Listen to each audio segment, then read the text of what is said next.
Copy link, and I'm going to put that. Where am I going to put that? I'm going to put that right there. All right, we're live. What's up, everyone? All right, now I think I am muted, so I should be good. Yeah, so I see 20 viewers, so let's let a few more come through. Okay, good. And our chat is live. Okay, good. All right. Yeah, it's good to see. Hey, guys, we'll get started here shortly. We'll let a few more join us. I think we'll have a good mix of members and subs. Morning all. That link I sent you there too is also the pop out for the chat. If you just want to look at that. Yeah, I can see that. Can I pop that out? Actually, that would be easier. Let me see. Pop out chat. Yeah, that's even better. So now I can push this off. What's up, Brian? How are you doing? All right, so pop out chat. How do I move that? Oh, fuck. I don't want that. I guess I can't move it. There we go. There it is. Okay, so I got chat, so I can see everybody to my right. All right. Hey, Brian. Brian, you're not trading the S&P today? Apparently not. All right, we'll give it another couple of minutes. 37 watching. Okay. I guess I can throw this link in Discord. If any of y'all are not in Discord, make sure you get in there. It's free. And has perks. Okay, this is good. I can see the chat. I can see the YouTube feed. I think we're good to go. All right, where are we at? We'll give it till 9:35. All right, we'll go ahead and start. All right, guys, happy Monday. Here we are. So essentially, members will recognize this. YouTube subs, this is kind of the routine we do Mondays. Well, we do it really 5 days a week. But Mondays, typically what we'll do is have members post charts, pairs that they're interested in with their analysis. So it serves two purposes. One, it lets us kind of get a feel for how their skill levels are progressing as would relate to the methodology that we're teaching. So we can get a handle on that. So it's not so much a critique as just getting a feel for where they are. Are they, getting clear on rules and guidelines and applying those? But the other really, I think, big benefit that it serves, it's like a scan for trade setups, because we've got all people from all over the world approaching the market with the same technical methodology. And so if we see something here that sets up well, it may very well be something that either I or other members, or in this case, now would be YouTube subs, will have not looked at or not seen or thought, oh my God, look at this setup here in XYZ that I wasn't aware of, because you can't watch everything. So it's a nice filter. We consider it really, it's a real-time scan for trade setups. So those are the two reasons that we do it. So when we start, I'll typically work with a member's chart to start with. And often that's all I need. If there's maybe another count to throw into the mix, or something that I spot that maybe they didn't, we'll kind of include that. And so you'll end up with kind of a full-featured technical review of where that pair is at any moment in time. We do crypto alts on Mondays. We do traditional assets on Tuesdays. And then we will wait and see how many days a week we're going to do this, right? So we'll kind of feel our way through it based on the response. And if people are benefiting and liking it and getting some value out of it, then we'll continue to do it. So I'm going to start here with, this is one of our members here. It's posted up on ETH. Now, of course, all of crypto is booming today, which makes it interesting to see this kind of a setup, because the assumption here is that we've got technical confluence here. So we're hitting the golden zone. Now we poked a little bit through it here, as he notes with the tag here of this is the 175. So he's got an inside, looks like he's got an inside pitchfork here, which is, a different approach here. It's non-traditional, although there's certainly value to it. But it's kind of a creative look at this. Now, I would put less emphasis on the 7.5 than I would the hard 100% from the median line. So I would put this as of interest, but not necessarily something I would base a trading decision off of. So as we sit here now with what would appear to be, this is kind of the same conundrum we have with Bitcoin. It looks like, oh my God, look at this. We're just booming straight up. But the pattern here is, it causes you to pause. Where's my ETH? It causes you to pause just a second, because let me close this up. If we look at this, the same problem with Bitcoin, or I shouldn't say, same challenge with Bitcoin. If this is going to play as 1-2, then if the 4 is here, it just makes you pause and think, okay, I mean, I can see a pattern here that would allow for this to be the 4, but it's so short in time relative to this 2, which I'm sure you guys heard me, those of you that saw it, kind of wrestling with. It's the same. It's essentially the same chart as Bitcoin. If this is the 2, that's my 4. It makes you start to think that perhaps this is all self-contained. And so one of two things. Either we're just mislabeling here, and we've got to reconsider the way this is currently playing. It's hard to argue with this being a completed impulse. So as I look at that, you don't really have anywhere to go with it, because there's no reference point to the left to say, oh well, maybe unlike Bitcoin, right, where we have a higher high, maybe there's something else going on here. But as this. We tag this here. Now you'll note here, I'm tagging in a different location than he is, because I'm out on the daily looking at the external. But what is interesting to note here, we're tagging the 75 on the inside pitchfork. But if I come back here, we're tagging the 175 here on the daily on the outside pitchfork. So now we're pushing the envelope here. Typically, my kind of guideline will be, if we go beyond 200% of the median line, I start to look for another framing of the median lines. Is there something else? But see, looking at this, now you will note I'm in log scale. So in and out of log, radically different, obviously, right? But we're going from, what was our low down here? $75 to $44.26. I mean, 3 to 4 times. Typically at 3 times, I'll start checking log and arithmetic back and forth to see which one is showing me the count more, where I get a better sense of separation. At 4 times, you're almost by default, you need to go to log scale to really see it. And that's kind of a guideline. There is no hard rule.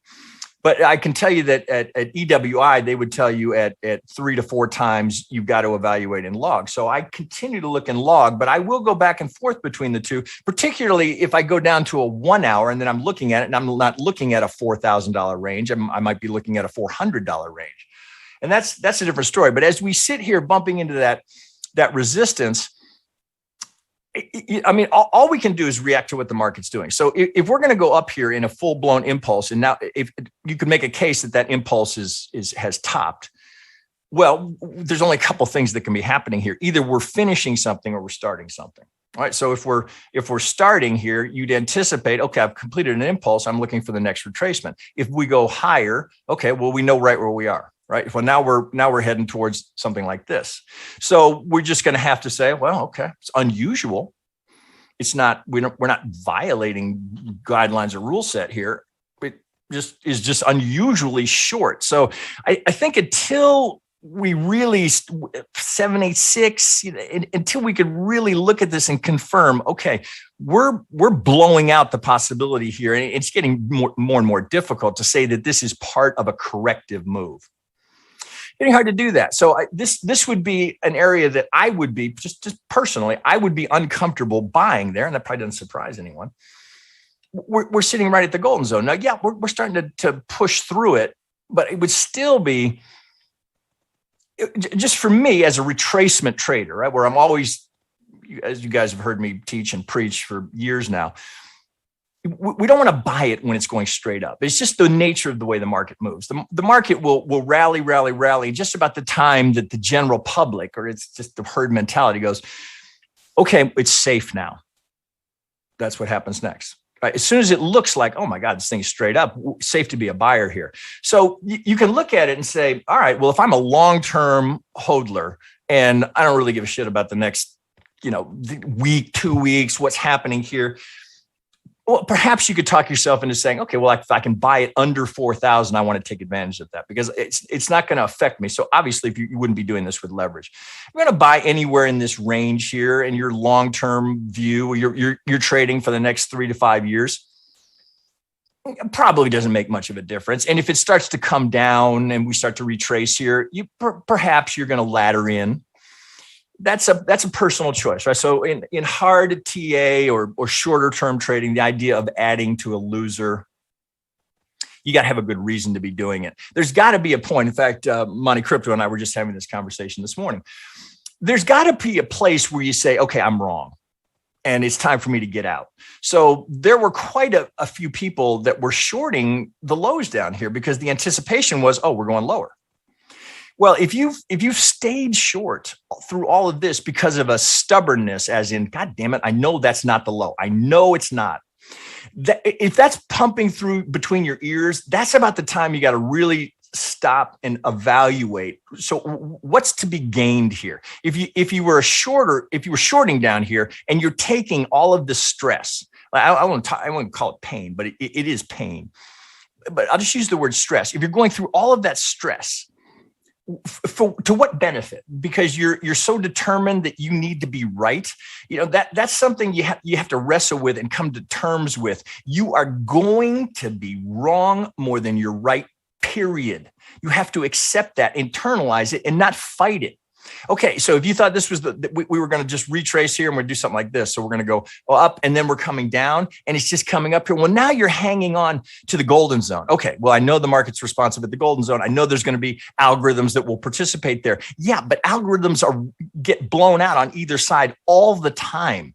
So when I say, oh, here we're coming into a golden zone, great time to be short, that doesn't mean that it's not likely to break. I mean, it could easily break, right? One side has to break on all time frames at all times, or we go sideways indefinitely. So one side is always breaking. What I try to emphasize when we focus on this algorithm here that we know we can track because it leaves footprints, is that the people behind it, they don't care. Because once they get it right, they can ride it 3, 4, 5 times in a row. They don't care that they get stopped out here. Now, this is an important distinction, which members, perhaps I should just clarify here. If we come up to the golden zone and then it breaks, they don't reverse there. They just wait for the next retracement. Which is why when I describe myself as a retracement trader, what I'm talking about is trying to model what the algorithm is doing. If it comes down here and it goes too low, they don't short there. They're going to wait for the next retracement and they're going to get it again. That's the only pattern that you need to really, really focus on in terms of what's happening. It's just a constant series of internal and external retracements. That's what the market does. Now, there's lots of squiggles and wiggles in between that, but the broader swing structure, I mean, I won't do it in log scale, but just looking right here, this is the exact same thing, right? Is that technical? No, it's not, because this broke the golden zone. Barely, but it's the same structure. This is the same structure. This is the same structure over and over again. Now, thus you hear me say that the priority is always the fib relationship and the geometry. If the Elliott is giving us some guidelines here, well, then it's adding value. If it's not adding value, it's always third in the order of priority. Third, not first. And that's, when you're teaching Elliott Wave, we find this with members that coming in. It doesn't matter how many times I say that. The focus is always, do I have the count right? Well, my first question is, well, do you have the swings and the geometry relationships covered? Do you know where you are? So he does here, as in FastRef is noting, we're hitting the golden zone. Now, with the break of the golden zone, one of two things is happening, right? So this used to be the best kept secret in trading. Well, now myself, as well as others, obviously David Halsey, who was the first to write about this, and many others have been teaching this now for years. So it's certainly not unreasonable to think, well, perhaps they've recalibrated this to some degree.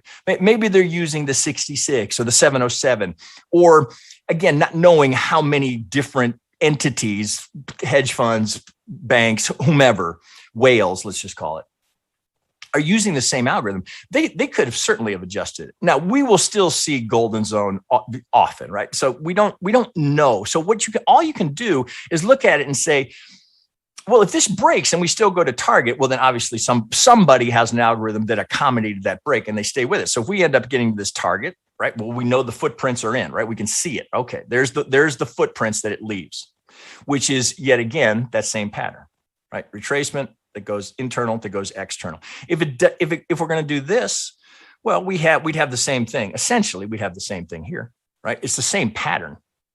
That's all you need to look for. It's just a constant series of threes. Now, in a series of threes, it's like this. You look, if it turns into a 5, well, you've got 2 threes that are connected. That's really all that's happening. So, and you guys will hear me say this often, that Elliott's brilliance, I mean, at the end of the day, it's the 5s and the 3s. That's always where you want to start. Where are the 5s? Where are the 3s? If I can spot those, then I can kind of work backwards from that. I can look and say, all right, where can I see the clean 5? Well, this is obviously a 5, obviously. But at this point, and this is kind of where we are with Bitcoin right now. It's interesting, right? Here, that was a 3. So there's the swing relationship you're looking for. Until this happens, you don't know. So is it ABC or is it 1, 2, 3?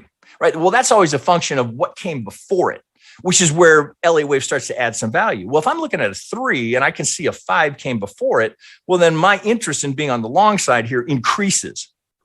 But nothing more than I'm interested now because I can see clear. Now, is there a clear 3 right here? Not really.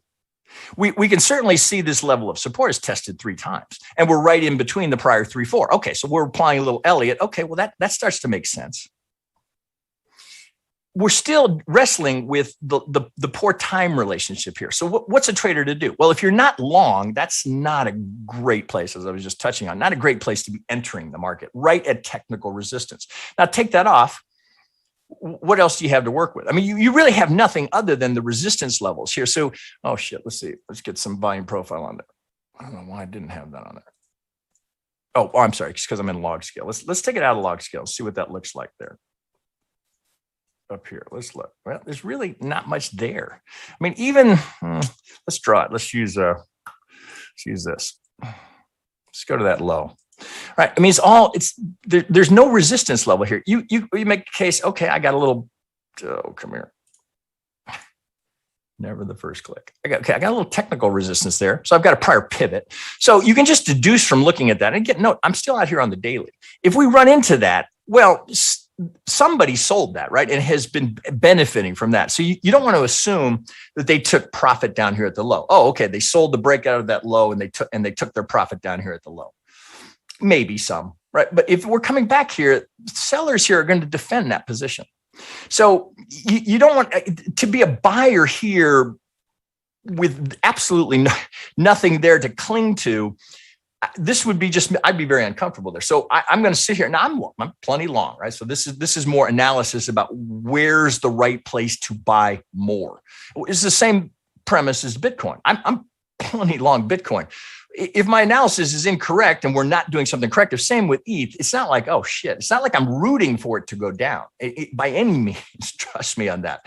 It's more, where's the next opportunity to be a buyer that's strategic? Well, so as it sits here right now, if this is a top here, let's get we'll get all of them here. So somewhere down here, so I can notice here, okay, well, here's a logical place. Here's my POC. So anywhere down here is going to start to look interesting. Now, do we get it? A lot of times we don't get the 50. It might pivot here. Well, obviously we can see the POC from all of this is right here at the 38 with this little cluster. Well, we might draw the same thing going up, right? So you could just do it over and over again and say, where are those spots where I might look for some support? Well, there's not a lot there. Even if I zoom in, let's go. Let's go to a 12-hour. And I'll typically do it that way. It's a good rule of thumb to start your analysis if you don't already have a detailed count. And a lot of times I'll do this. I might have a detailed count on this, but if I'm going to teach, I want to start from 0. Right. So you go through that same thought process. Okay, well, what are the steps here to analyze this? Well, certainly I want to know where the buying profile is, right? We're so driven by where whales react to the market, that we got to pay attention to certainly volume here, right? So whales are always going to try and bury their volume if they can, where they can hide it best they can, right? They can't really hide it, but they can try. So anywhere down in here would be a reasonable spot. So you look at that and say, well, that looks like where all the support is, but that doesn't fit with a perfect 2, right? I want my 2 down here. Well, here's a POC down here at the golden zone. So now you're kind of looking at this going, do I need to make it that big? Well, that's too big to try and trade, right? Particularly if you're trying to trade leverage. So then it becomes a matter of pattern. Do I get 3 here? Do I get 3? If I get 3, well, then it's hard not to be bullish there. If I get 3. So it kind of was where we were on Friday's video, looking for that combination of pattern price. And if we bring it in, some time. Can I get... And if I don't have time, or we don't recognize time, then is there geometry here that I can use, geometry always being a leading indicator rather than a lagging indicator, like what we'd have down here? All right, so we're trending, RSI is cranking, and this is a cum delta, so we know buyers are in control as we're ripping up here. This has just literally been a straight line, tiny little retracements be here, but out on this longer time frame, that's just a straight rip. So this might be the appropriate time to say do something. Yeah, that's what I want here, from low to high. All right, give me a regression channel. All right, I got 2 standard deviations on either side. If I break out of this, then likely this move is run its course. Doesn't mean the top is in, but this move likely run its course. So if I'm looking at this thinking, all right, where do I want to be a buyer next? Well, here's exactly how you would lay it out to say, okay, this would be just perfect. Right now, perfect is not necessarily what we're after, but that's a good starting point. Well, if I can get an A down here to this POC and bounce back here and get a B up here and then come down to this POC, that'd be pretty damn perfect. Now, what would I be looking for there if I'm a bull? Members, of course, will know this, and YouTube subs may as well, that if we hit the golden zone, the negative 100, you don't even have to draw the AP peak, right? Because that's going to be your 1618. So it just kind of frames it out. This will be very close to the 127, 138. This will be your 1618, 175. But we don't have this yet. So right now, it's just going straight up. So are you a buyer here? I mean, hopefully you're either already long and you're just riding this along and you're not looking to overplay this. And now it's just a matter of being patient. Okay, at some point, because you have the same problem here. People say, shit, man, I'm not selling that. Right? I mean, sooner or later, retracements are just inevitable. It's just human nature, right? The temptation to take profit, if you caught this, will be so overwhelming, particularly for the shorter term swing traders. They won't be able to resist it. And just a little bit of weakness starts to show, and then boom, stops are getting hit. The sellers start to pile on, and that's what drives it. Right? It's fear, greed, fear, greed. That's really all Elliott Wave is documenting. It's the crowd dynamics of fear and greed. Right. So sitting here looking at that, I would just be on the sidelines. There's really nothing to do here at this level. Let's go to a 4 and see what that looks like. It's not. I mean, we are really in a self-contained rip here. Now, what's interesting is that we continue to have this negative fundamental news in the background per this infrastructure bill. And the market is just ignoring it. The market is assuming either nobody gives a shit or nobody's going to enforce it or they're going to work it out. I mean, there's certainly some powerful voices, amazingly, within Congress that are working towards resolving this so that we don't really damage the crypto industry. But crypto doesn't seem to give a shit at all. Again, as I touched on this Friday, unless we're just doing a liquidity grab, unless this is muscle, whales, whatever you want to call them, making a liquidity grab. I mean, it's hard to look at this. Let's get the absolute low. Now, note here, out of log, right? Now, what's my range here? I've got from 3, well, that's still pretty damn good. That's still almost a $2,000 range. So I'd still look at it both ways. But if I note here, well, here I'm at the 50, this could keep going, right? We could certainly go up to that golden zone. And if we stay within this 2 standard deviation channel, I'm sure not looking to sell it until that something breaks. Well, I wouldn't sell it actually, right? The majors, the money's to be made on the up. If you're a long-term player, right? It's blue skies up above, right? Traders, yeah, you can make money on the short. Obviously, short sellers made money here, but the long term, if you're in it for the long term, which I'm going to assume anyone who's here watching it's not just about, can I get down to the 15-minute and swing trade this on those smaller time frames? Lots of people do it. Some people do it very successfully. But if you're thinking long term, it's where Bitcoin and ETH going to be in 3 to 5 years. That's my view. That's which I rarely sell. Rarely, almost never. I will hedge, but I won't sell because I don't want to be rooting for the thing to go down. Really, psychologically, that's my own little conundrum. I don't want to be going, oh, fuck, I'm short. I want that thing going down. I don't want to think that way. I just want it to be going up. So when I say, oh, this pattern here doesn't give me a lot of confidence to be a buyer, that's really all I'm saying. Sure as hell doesn't mean it can't go higher. So as we sit here looking like this, I think there's just nothing to do here other than perhaps consider hedging.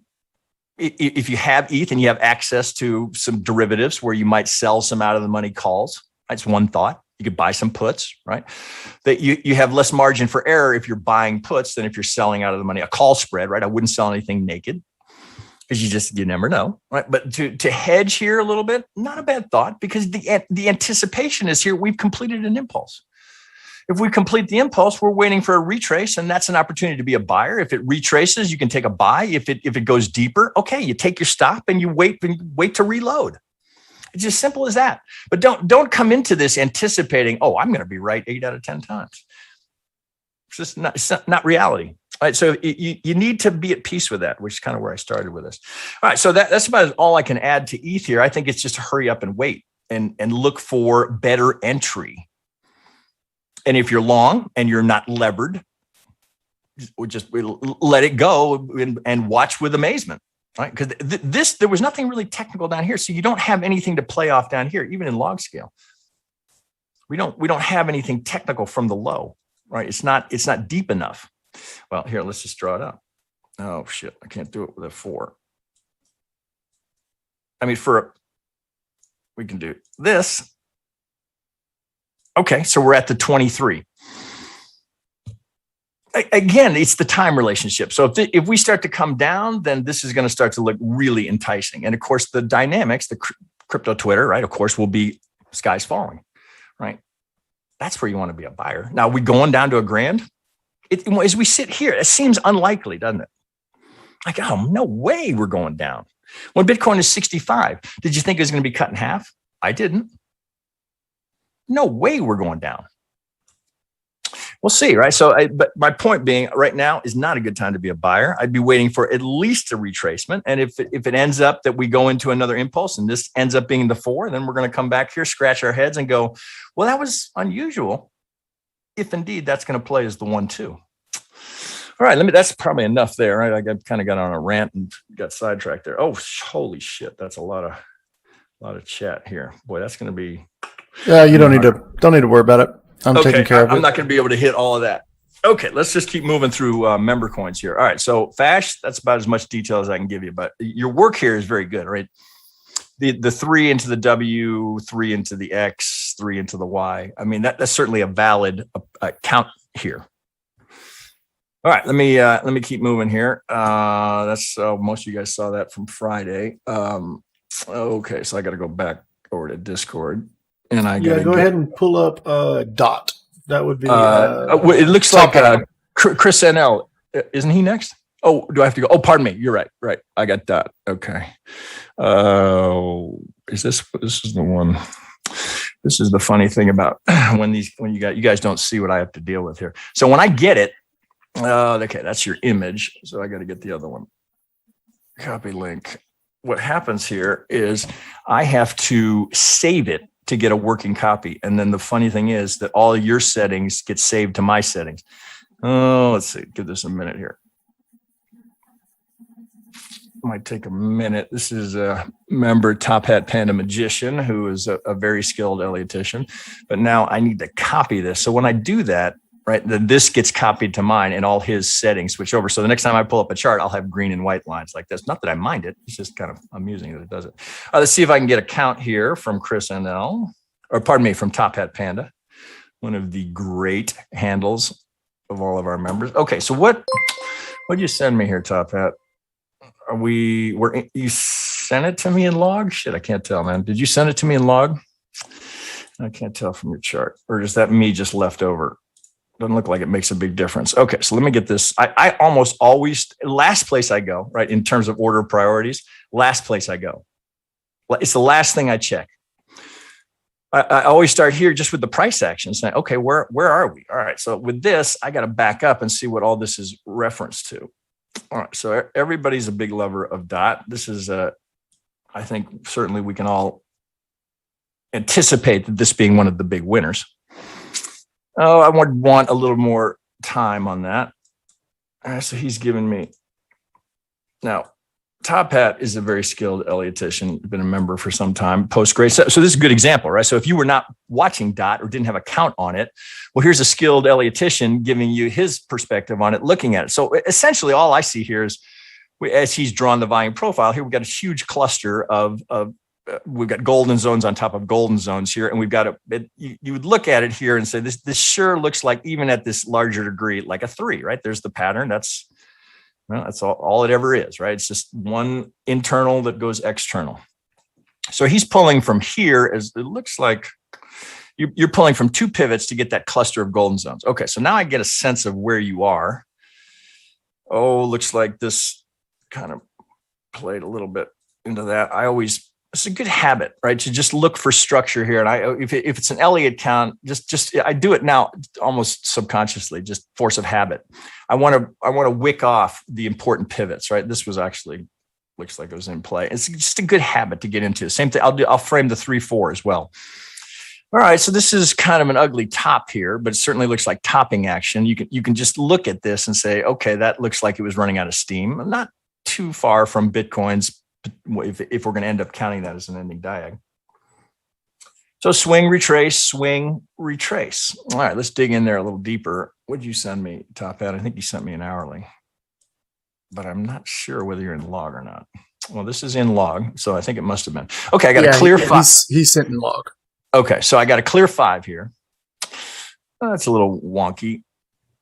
Oh, you're kind of stuck with that. I don't know. I might have put that there. Although I might have done it this way. It's not great either way, right? You're kind of stuck with that. Well, that's not a great finish. I mean, there are going to be times. Here's the other thing, right? Elliott's not perfect, right? So most of the people that bitch about Elliott say, "Well, man, I couldn't get a perfect count." Well, it's not perfect, right? It's nothing's perfect. There are times when you're going to go, oh, fuck, that's that shit. I guess that's about as close as I can get to a 5. So it's more likely impulsive than corrective, but you do want to make the effort to try and count it, right? It'll just improve your skill set rather than going, oh, fuck, it's something, 1-ish. Put the effort in to try and, because I can see a clear 5 from that 4. So I can see what he's doing here. So we're going to go A, expand the B down to the C. So it looks like running flat or expanded flat.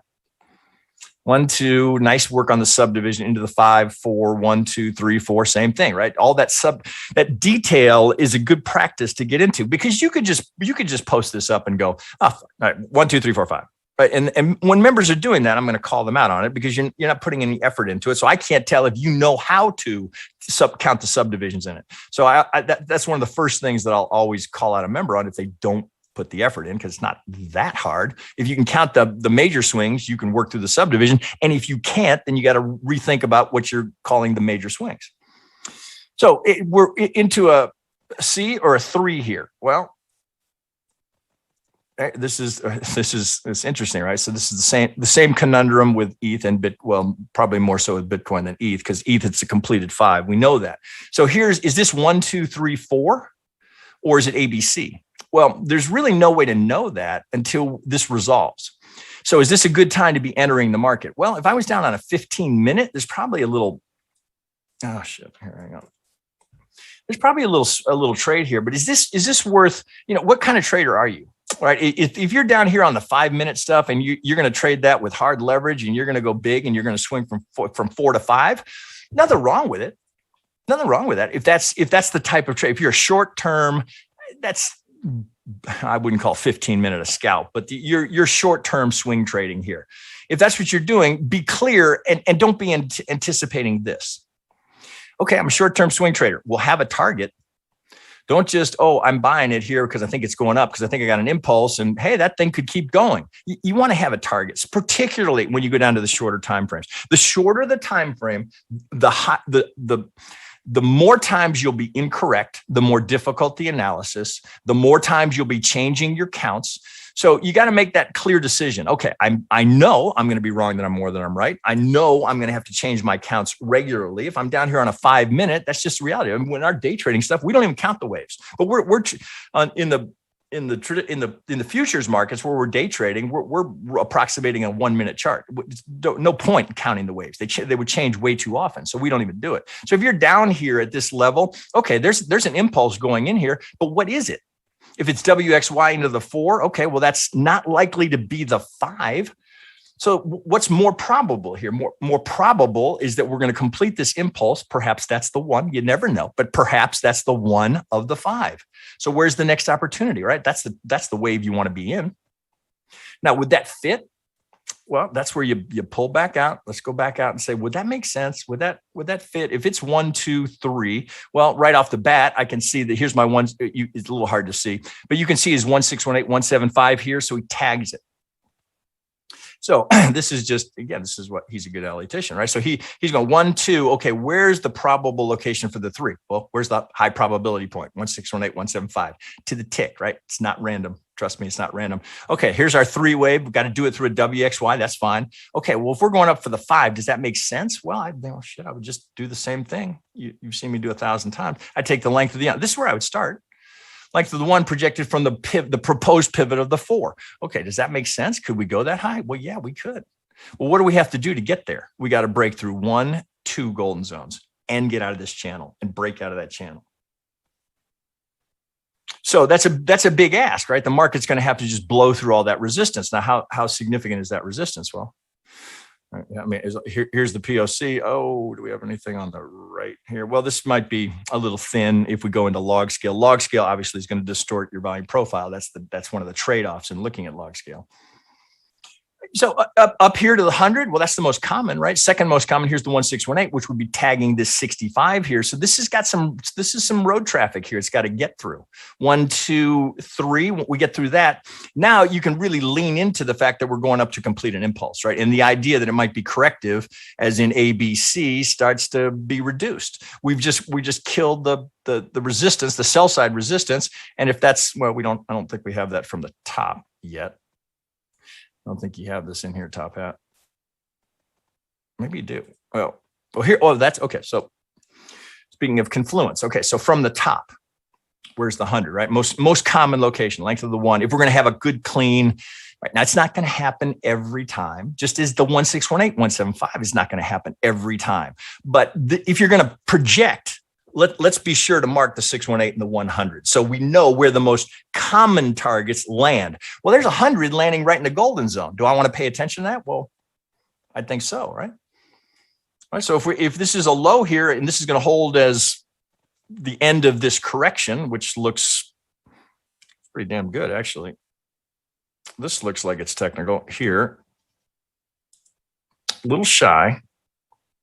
Yeah, let's just look here.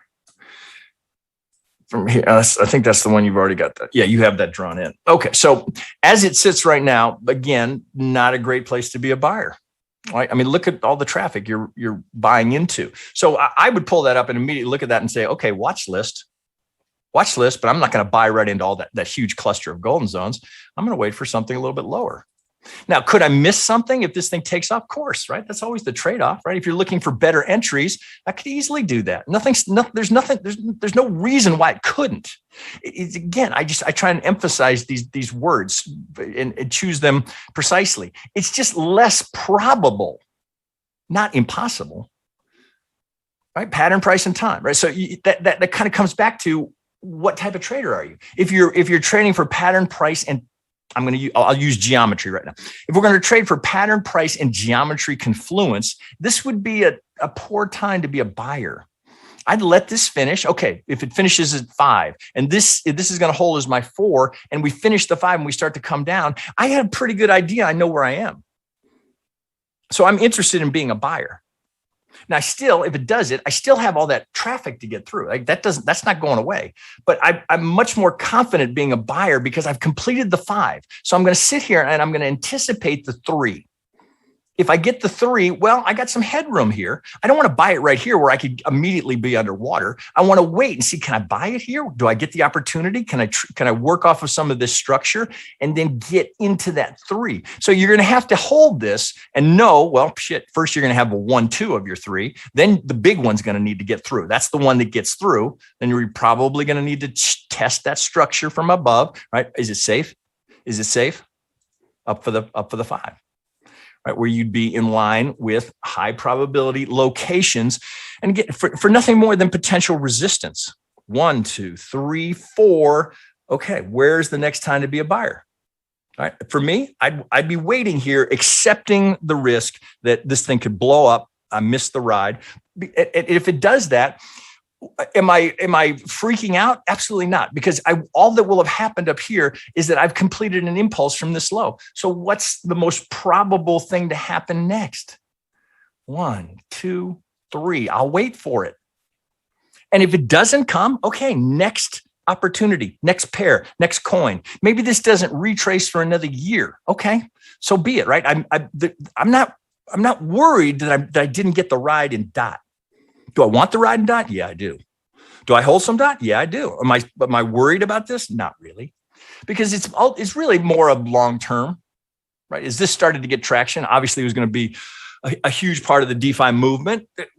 You'd want to have some of it. Now, where would I add? I might add here, and I would certainly be interested up here. But again, I'm not looking to hold this I always try to make the distinction between holding crypto and trading crypto. So for trading crypto, I might work in some of that. For holding crypto, I'm holding. All right, let me keep moving because I can go. I tend to be a little long-winded. Yeah, okay. You're 40 minutes in, and we got. Let's do. Okay, I always try and teach a little bit along the way. Okay, so I got Top Hat and great work as usual, Top Hat. All right, what do I got next? I got.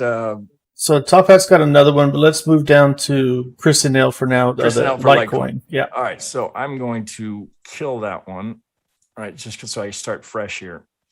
And I'm going to go to Chris on. All right. So normally what we do is I just record these and post them for members. This is the first time we're doing it real time. So Chris NL, also very skilled. Chris NL is a great example. When Chris NL came in and first started posting, I was gently encouraging him to, okay, let's revisit some of the rules and guidelines. The progress he's made here as a technician is just astonishing to see compared to what he was posting. I don't know, Chris. I think he's been a member for over a year. The work that comes now, very, very solid. Okay, let me copy this, and I got to do this whole routine again. Otherwise, I can't work with it. And just at first glance, I don't see anything I have to worry about here. It makes my job easy as these guys get better and better. So then I take you back to what is this? What purpose does this serve? This is a great trade setup idea. All right, so that's where I think many times the members will post something that I hadn't looked at and go, shit, man, I'm right with you on that. So kind of same thing here. Now he's got volume down here. We can leave that on, but you're gonna have to go. Let's go to a 12 because I want to get, I don't like to analyze without getting context. Okay, exact same problem, right? So almost all the alts, right? We're everybody, right? Bitcoin, the alts included, the vast majority are dealing with the same issue, right? Coming off of the COVID low, we have this unusual and lengthy proposed 2. Now this one here, it's a little bit better in terms of length of time. Now we are still in log. Okay, so we're down 786. So this here, of course, the first thing that should occur to you if you're an Elliottician looking at this in terms of pattern, all right, where are we relative to the 1? Now Chris NL, right, has adopted that habit of wicking off the 1s, right? Well, not all of them, right? Well, really don't need this one, but I know that's significant. So I do it almost all of them, right? Just so I don't miss it and go, oh fuck, oh there's the 1. Oh shit, I forgot to do that. So here, 1, 2, 3. Oh, are we going into a diagonal? Is that what's happening here? Or, all right, what would be the alternative, right? If this is a completed impulse off the low, this could be 1, 2, 1, 2, right? Because otherwise, right, is let's see how you got this, Chris. We've got a completed impulse here. Well, so right off the bat, all right, this is a little problematic. Okay, so if this is our 4, well, so how could this work, Chris, right? So this would have to be a 5, 3, 5, 3, 5 diagonal, right? Because we got 5 here, 3 here, we got 5 here. Right now, what do we got there? That looks like, how are you coming in here? You're coming into this at A, B, C. Okay, so we're going with a 5, 3, 5, right? Per the 5 that he's got right now. There's some Elliottians that tell you that's not a real pattern, but I would beg to differ. I see it all the time. So 5, 3, 5, 3, 5 diagonal, leading diagonal. Holy shit, is that bullish? If this off of this low is a leading diag, right? What does that mean that it is, right? It would be the one wave of what will be a monster 3 still yet to come. Because at this point in time, that's if we think about all the possible scenarios here, assuming this is a hard low, if this is going to be a diag, right? We're not finishing something, we're starting something. So this would be the one wave of what would be a monster, right? So Litecoin to the moon, 1, 2, 3, and Litecoin doesn't get the same. It's not as sexy as some of the new players, but this may be one of the long-term success stories in crypto, and this certainly potential to be a more transactional crypto than others, but remains to be seen. But my point is that the count, as he's labeled it here, this is bullish as hell. Now, note median line, right? So things that your eye should immediately be drawn to. Right now, this is happening after. This is prior to this pivot being drawn. But does it look like the market is responding to this? Right, lower median line, right? So, trading principle number 3. If you're a YouTube sub, all members will have already done this. If you're a YouTube sub, you have to know Alan Andrews' 4 principles of trading median lines. You have to know them, and they're not that hard to memorize. And if you need to, write them down somewhere and refer to them. Like, oh, what was that number 3 again? If we're not going to pivot at the median line, the market will hover around it, right, and then make a decision whether it's going to go off towards the upper parallel or down towards the lower parallel, right? Well, okay, we know what happened here. So what are we seeing here, just in the broadest context, right? Swing, retrace, are we going external, right? It's ultimately always just that. And no matter where, at whatever level, it's always just internal that goes external. Either goes external down here by breaking this pivot, or it goes external by breaking this pivot. Now, we could go sideways for a long, long time, but sooner or later, one of those pivots breaks, and we know what we have, internal to external. Right now, no reason to assume this wouldn't carry on. So I've got it's a bit of a squeeze. Let's go to 4 and look at it. Okay, there's a clean 5, skinny. Okay, there he did it, right? That's good habit. Oh, no, this is the prior one. So should have done it right here. All right, so you don't miss that. So you can, okay. Oh, we overlapped. Okay, so we're finishing with a diag. Okay, so we got lots of diags going on here. Coming off of the proposed 4 at the lower median line. Okay, we're at the 786. I got a double bottom, essentially. Here was the structure, right? So obviously you could just look at this and say, okay, well, that's going to be some resistance to and through. Where are we now? Golden zone. Okay, so what would be the next? What would be your first thought? Well, that's likely to be some resistance. Doesn't mean we can't get through, right? The insinuation here by what he's drawn is we're going through. Well, of course, there's going to be an algo on the other side. All right, so let's get them all in here. Yeah, let's go this way. All right, so I'm sure you got this somewhere, Chris. I know he's probably over here in his tree, all right, somewhere. So as we come up, all right, so this I'm going to take this off here. Actually, I'm going to hide it just because I think it might confuse us. So let's hide this. Okay, so here's the proposed pivot for the wave 4. All right, what do we got coming off of this? Oh shit, hang on. Let's get this out of here. All right. I know what you're thinking. Okay, ripping. Everything in crypto is hot today, right? Everything's popping up. Okay, well, we can just kind of look. All right, so again, always, right? Where's the volume? Let's pull that over. Okay, well, we're likely, right? So all of this, right? There's this visible range here, but that's right. You can I get a handle it. Okay, there's likely to be resistance here. We're coming up. So right? It's the same problem. Do I want to be a buyer here? I wouldn't, right? I'm a retracement trader. So I'm going to just let that go until it starts to retrace. Do I have a count in there?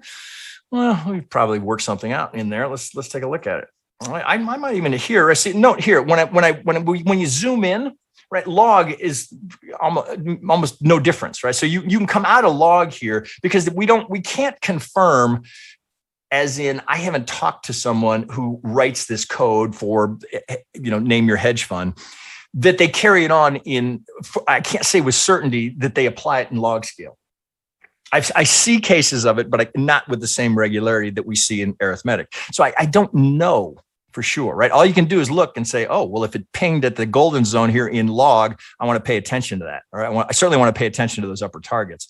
So one looks like you're going to have to live with, that looks ugly. So if I finish it here, you'd have to start here. 1, 2, 3, 4. Looks like you'd have to do this. So when you're kind of looking at something like this, the first thing I'm looking for is where's the deepest retracement, right? Is that potentially my 2? Well, okay, that's not great, but I can deal with that. 1, 2, there's a little 3. This looks 4-ish, so it can't be 2. So this, maybe that can actually. We can't have a triangle in 2. That's something can always guide you. But it looks like we can go What do we have to do? WXY there? Might have to go ABCW, ABCX. Not much of a finish there. So you got a little bit of a cluster. So I would work through that. I would look at this as a 1, 2, just like this was a 1, 2. And then you just start measuring. So if I'm unsure, well, there's a couple of things I might do. Right? I would start here and say, okay, well, let's just start looking for most common ranges, right? So if it's not going to pivot here, well, we pivot right here, but that doesn't look like enough for a 4. 2, 6, 1, 8. Do they go past that? Yeah, but you're really that's atypical, right? Typically 1 through 2 to get to the 2, 6, 1, 8. That's about as far as that's going to go. So I would just start here and go, all right, 1, 2, 3, ABC into the 4. Well, it looks like I'm just got to put that somewhere.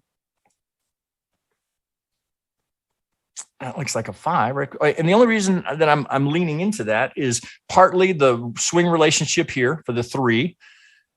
Looks like I can go 1, 2.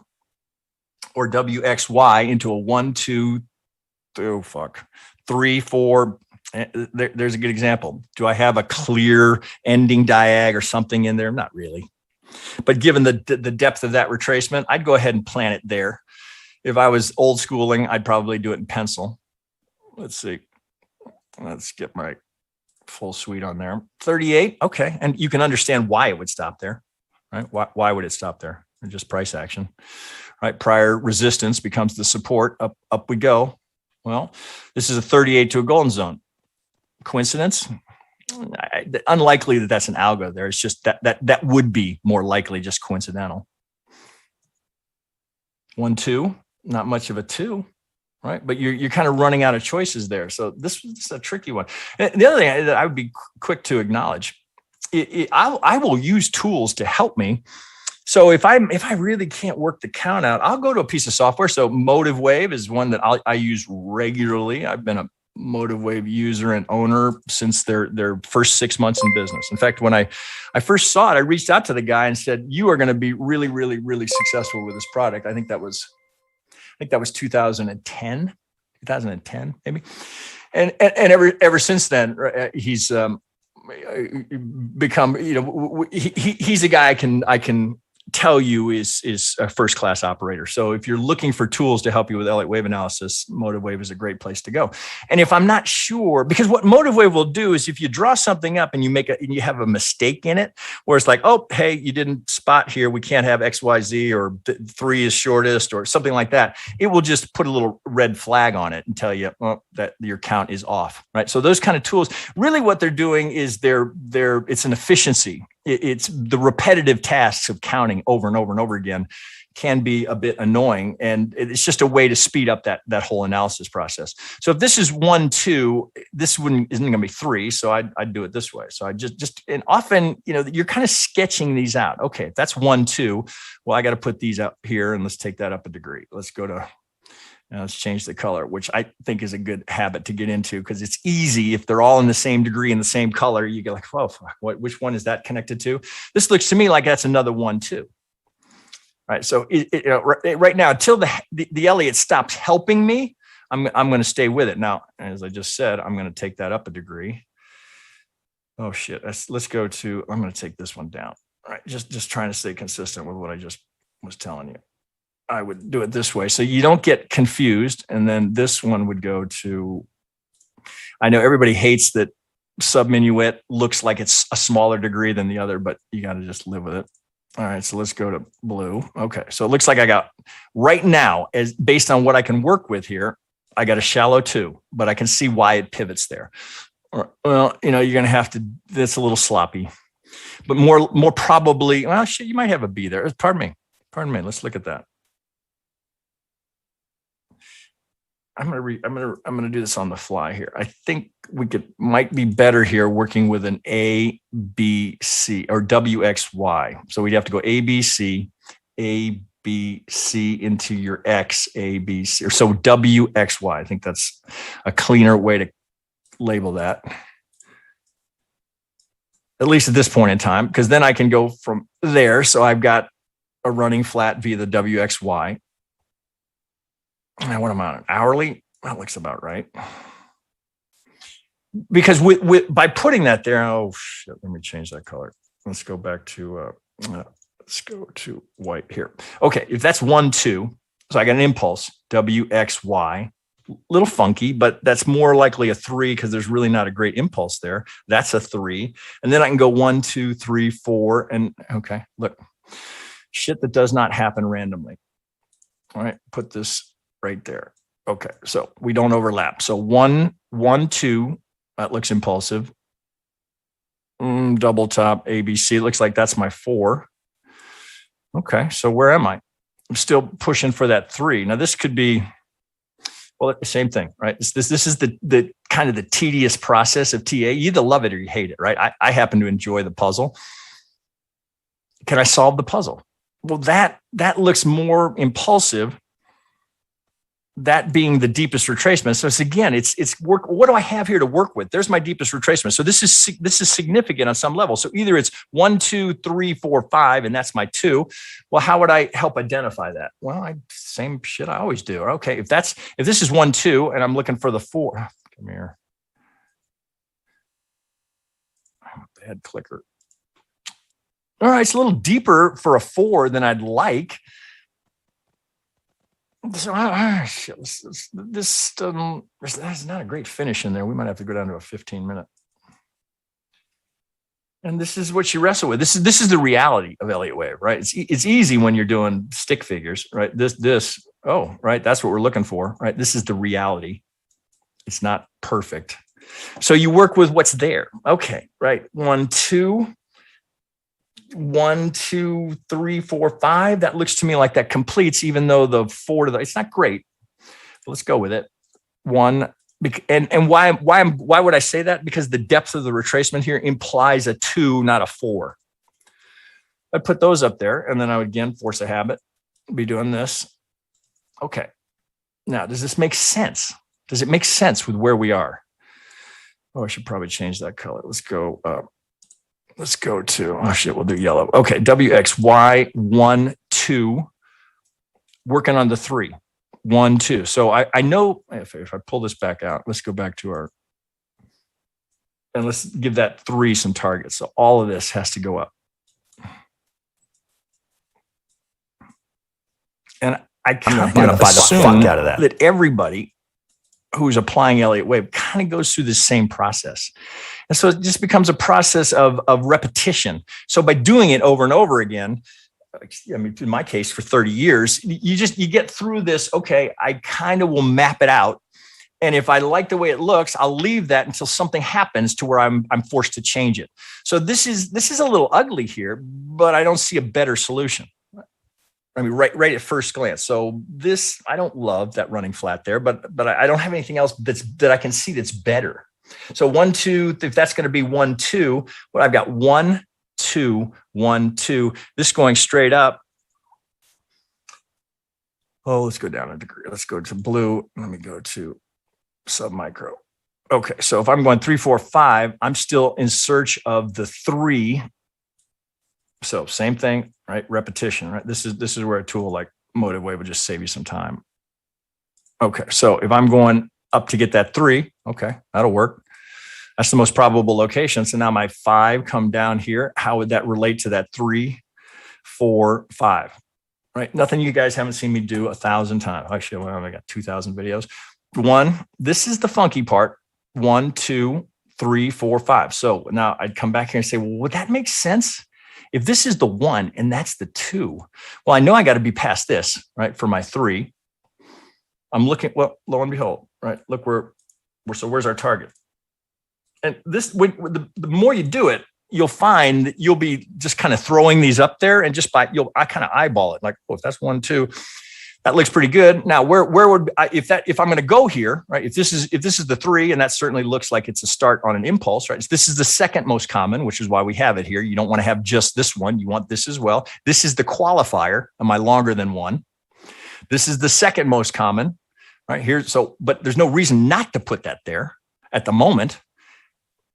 Right. Oh, that was actually relative to this 1, 2, and 3, 4, 5. So I'm looking for this 3 relative to this 1 projected from the proposed 2. And I'm right now, that's the best I got. 3, 4, 5 going up here to get towards this. All right. So all of that can come off. So where's the next opportunity to be a buyer here? Well, I don't buy things that are going straight up. That's me, right? That I'm at peace with that. That's part of my trading plan. I don't buy things that are going straight up.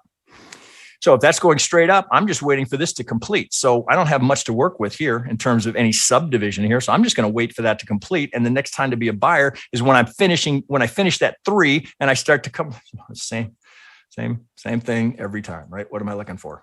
That's what I'm looking for. I'd probably do this as well. Since we're not in log scale, I'd want to get a regression channel on this and say, okay, if we're staying within that, if I'm outside of 2 standard deviations, I'm trending hard. All right. Now I might end up redrawing this because I get a higher pivot as well. Okay. Right. Remember it's pattern price. And right now we're just going to focus on geometry. Well, I'd look at this, although note here, this is a lower pivot, but I would look at it. Note where we are. Now let me tighten that up. It's the repetition that is kind of the good news and the bad news of TA, right? It's reaching that point to where you do it the same way every time. That is your superpower. It's the guy who goes, or gal, right? I shouldn't be so sexist. It's the trader, what I should say, who goes, well, I don't know, the Elliott's a little complicated here, or fuck the Elliott here. I'm just going to draw some support and resistance. There are times when that makes sense, but the best advice I can give you, again, after many years of doing this, is your superpower is doing it the same way. Now, if you're trading Elliott Wave and you're losing money consistently, well, one of 2 things is happening. Either your money management is the problem, or your TA skills are perhaps in need of some improvement, or it just doesn't suit you. Like you're not willing to do it. You're not willing to put the time and the effort in, because this is much harder than just drawing lines. Right? Price action, infinitely easier. Infinitely. Oh my God. Well, I got pivot here. Well, I draw some lines. Boom. No memorization required. None. This takes effort. Right? Most people, we give the white belt away for free. I would tell you only about 50% of the people that take it the first time pass it. Why? Because they don't put the work in. They just go, oh, fuck, I got it. All right, yeah, good. Go ahead and take the test, right? And the test's a little harder than you think it's going to be. Most fail because they didn't put the effort in. So I say it's not like it's a requirement, right? Unless you want to trade Elliott Wave. If you want to use Elliott Wave, you could say, fuck the Elliott Wave, and I'm just going to trade with Fibonacci and geometry, and you'd be perfectly successful if you have good money management, right? And it always comes back to if you have good money management. Right? That's ultimately the name of the game, right? I mean, it's been well documented. I mean, there was back when I was a broker, there was a oh God, I want to say it was a documentary. A trader proved that if you flipped a coin, heads I buy, tails I sell, with good money management, you could be profitable over many, many years, right? Nobody wants to do that. Nobody wants to do heads I buy, tails I sell. But when the market's going straight up like that, that is the equivalent to me of, oh, it's going up, I buy. It's going down, I sell. Right? It's kind of the same thought, right? Heads I buy, tails I sell. Going up, I buy. Going down, I sell. That's a recipe right there to lose a lot of money. That's not how you want to do it. Well, let me rephrase that. That's not how people with huge bankrolls. That's not how whales trade. That's not how hedge funds trade. It's all, well, think about it, right? So it's always, there's much lower risk if you're buying into a retracement. There's a point where you go, okay, that's too deep. If you're buying here, where's your stop? If you're buying it right here as we hit the median line, because it's going up, man, I want to jump in on that. Where's your stop? Here. What's the distance? So are you going to just use an arbitrary number, or are you going to use the market? Right? You either trade the market or you trade your pocketbook. Your pocketbook has nothing to do with what's happening in the market. So if you're going to be a buyer here, well, so Jesus, no, number one, you're buying directly into the median line. Bad idea. You're buying right ahead of the POC based on what you can see here. And okay, there's likely to be some resistance. Why? Because there's price action here. Well, you got to go behind the price action. Somebody sold it here, right? And that could very well be muscle, right? So when it comes back here, they're going to defend that. They're going to push to push that down. They're going to put size in there. Where could they hide the size? Right there. Right, there's the POC. They're going to look to hide size in there and push it down because they're short from here. It's not just because it traded here. It's what's behind the trading there. So if we're going to go 1, 2, 3, and this is going to go up here, well, I'm willing to let that go. All right, I'll just let it run because I'm a retracement trader, because I'm at peace with it. I'll let it go. I'll wait for the next retracement. And I'm telling you, again, if I thought it was better to just buy the breakouts, I'd be teaching buy the breakouts. Trust me, I've bought plenty of breakouts. That's the reason I don't buy breakouts anymore or breakdowns. I wait. There's nothing. It's always FOMO that gets you into trouble. Oh, fuck, man. If I wait, shit, that thing's going to fly. I understand the emotion that goes behind it, right? There is no emotion that any trader has felt that I've not experienced 100 times. I've been either doing it through my own money or through client money. I was a broker for 10 years. That's how I learned to trade, watching other people trade. In addition to I was fortunate, right? I had some good mentors. I was just lucky, right? I had good people teaching me. But really, you want to learn trading? Watch 90% of the traders lose money. 10% are making money. So what do? You kind of say, what is this guy doing over here? Because he's making money. Everybody else is losing money. What's everybody else doing? They're buying it when it's going up. They're selling it when it's going down. You see, often what I'm doing here, whether it's working with the belt system or members or live streams or videos, I'm just trying to shorten the learning curve for you, because you can be stubborn like I was and say, well, fuck it, I'm gonna try it. I'm gonna buy that breakout because I'm not going to take anyone's word for it. I got to experience it. Well, that's the market's tuition, right? That's the market is an expensive teacher. Right. And it will teach you over time that this is, while there are absolutely positively going to be times where this thing is going to rip right like that, and you're going to miss it. You got to be okay with that, because even if it does that, sooner or later, this is going to come, because the human nature will kick in, right? The temptation to take profit will be overwhelming. You've experienced it. You know it. I guarantee anybody watching here knows that sensation. Oh, man, I don't want to let that get away. Right. That's why often the hardest thing is to, when you're in a move that's going, often the hardest thing is to keep your hands off the mouse, right? We've all done that, right? You read it in a book 1,000 times. Well, you got to let your winners run. You got to cut your losers short. So easy to say.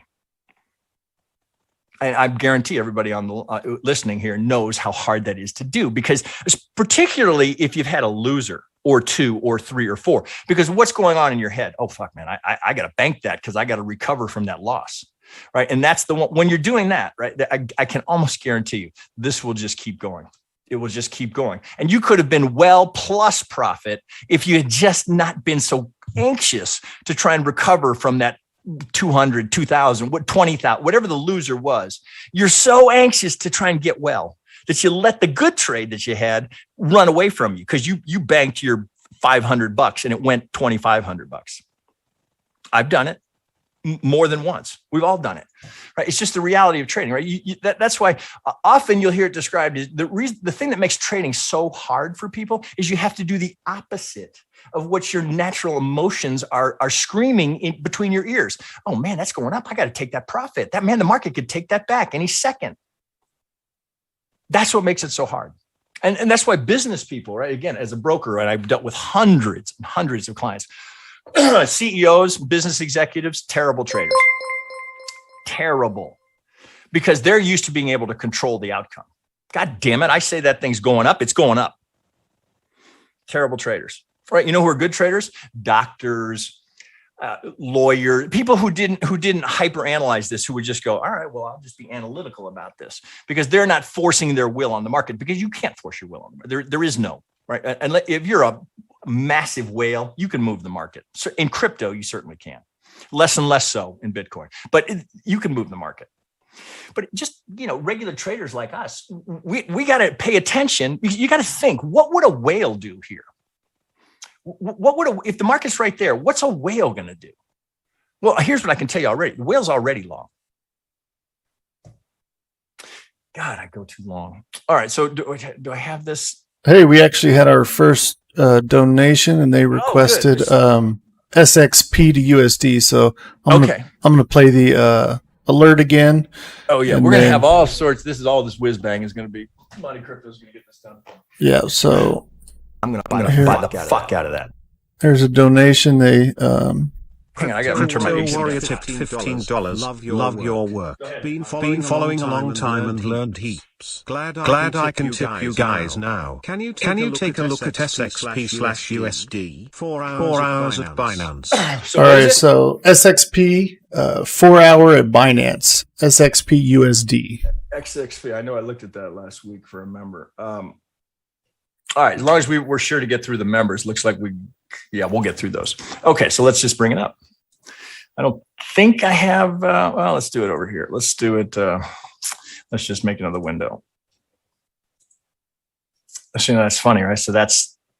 So you can just. Isn't that funny, right? So that's Chris NL's. Yeah, so just type right now. Just type right now. SXP. SXP. USD, yeah. USDT.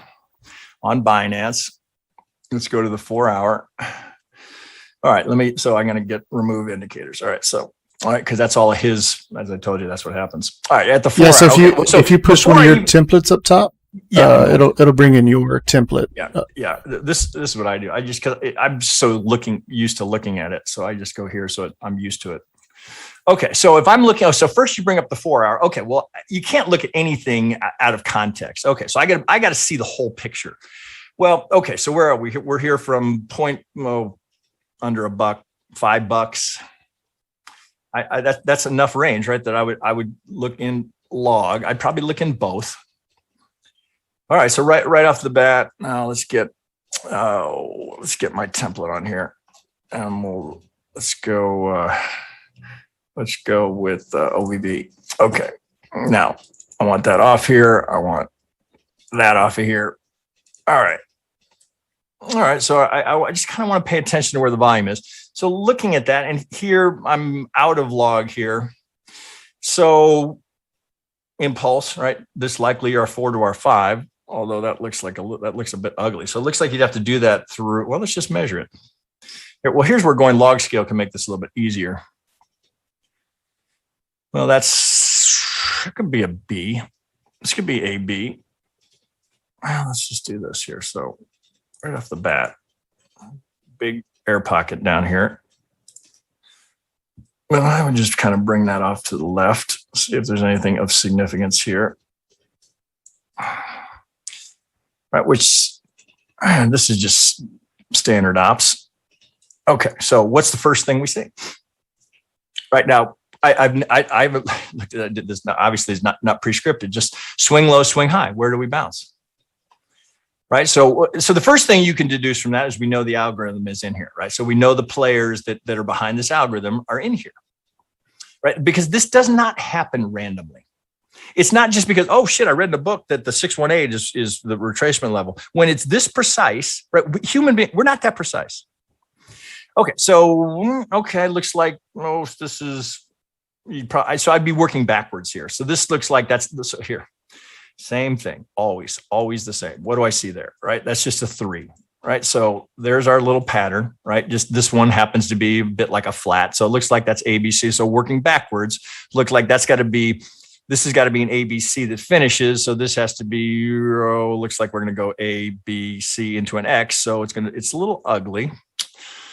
Oh, we're going to have to do that. 1, 2. So that because it finishes in a 3 here, I'd be inclined to think WXY on that correction. It almost doesn't matter, right? So to work backwards, that's a good exercise in developing your Elliott skills, right? But as I said before, you could be perfectly successful just working with fib swings and geometry. All right, so what do we have here as a result of this second tab right there, right?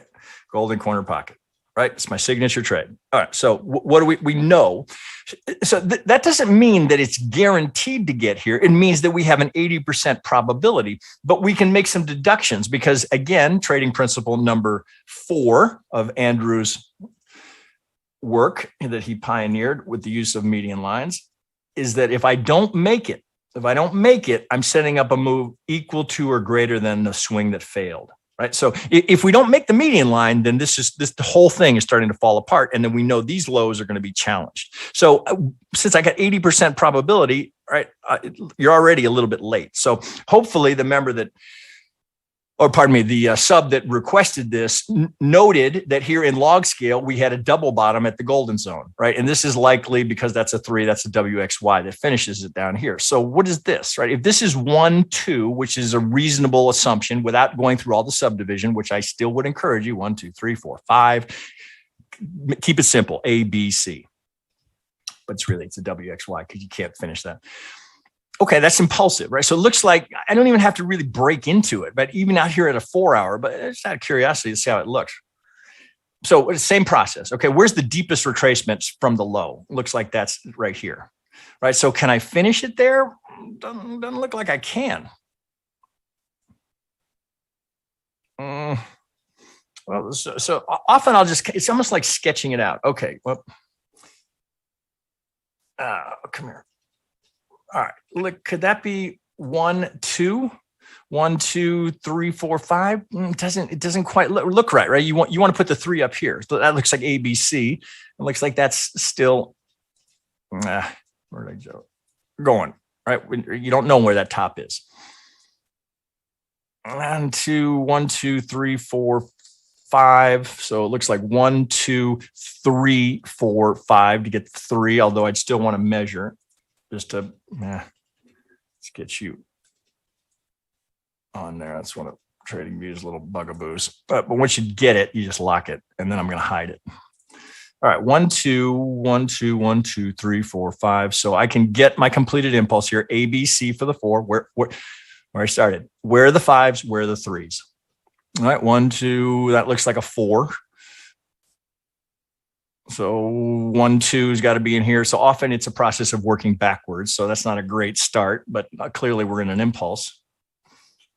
Again, I'd want to measure this. 1, that looks like a running flat. We're past the 2618 with wick. I'd start there. And now you're just waiting for this to finish. So I'd look below. Okay, so RSI is pretty hot. Buyers clearly in control. The Elliott oscillator here, we don't have any signs of divergence. So there's no sign of that topping up there. So let's go back to your 4-hour and look at it, which is what you were requesting. Well, of course, what's the one thing that always has to be in the back of your mind? Always an algo on the other side. All right, so we're clear the 50.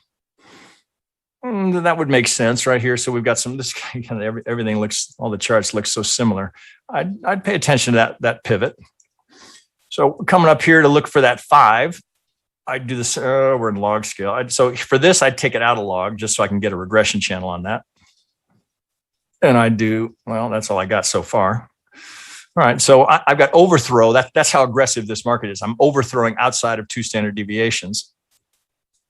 So rip raging move off of this low. So the sub that requested that, I hope you're long, because there's really nothing to do here until this completes, and we don't know where that's going to complete. You could easily be relabeling this if this is really going to run. You could be, this could all get relabeled, and you're going to put a 1 up higher. You have to kind of respond to what appears on the chart, right? So if we're going to go much higher, this is going to start to look like it's too far to be an extension. So I'm going to look, can I recount this and have this be my third? And then I start to get more bullish and say, okay, well, maybe we're going to hit the 50 here on my way back up. Do I need to relabel here? Because I could go 1, 2, 3, 4. We don't overlap there. Now this could be 1, 2, 3, 4, 5 of that. You just don't know yet.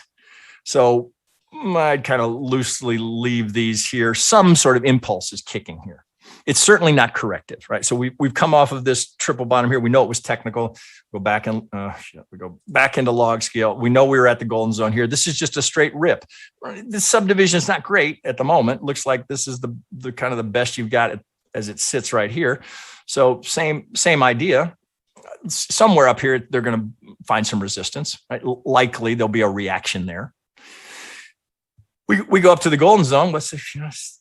It seems like I don't even need to answer this, right? So what are we waiting for, right? The next retrace, right? Now I get the next retrace. Now what am I going to do if I get that? Right? If it's technical, then I'm just going to do this, right? Because if that's going to go into a 3, I know I'm going to get the potential for that to go 1, 2, big 3, right? Where's your moneymaker, right? You're always trying to get into the third if you can. And if you miss the turn, you want to get into the after the 1, 2 of the third and try and get the third of the third.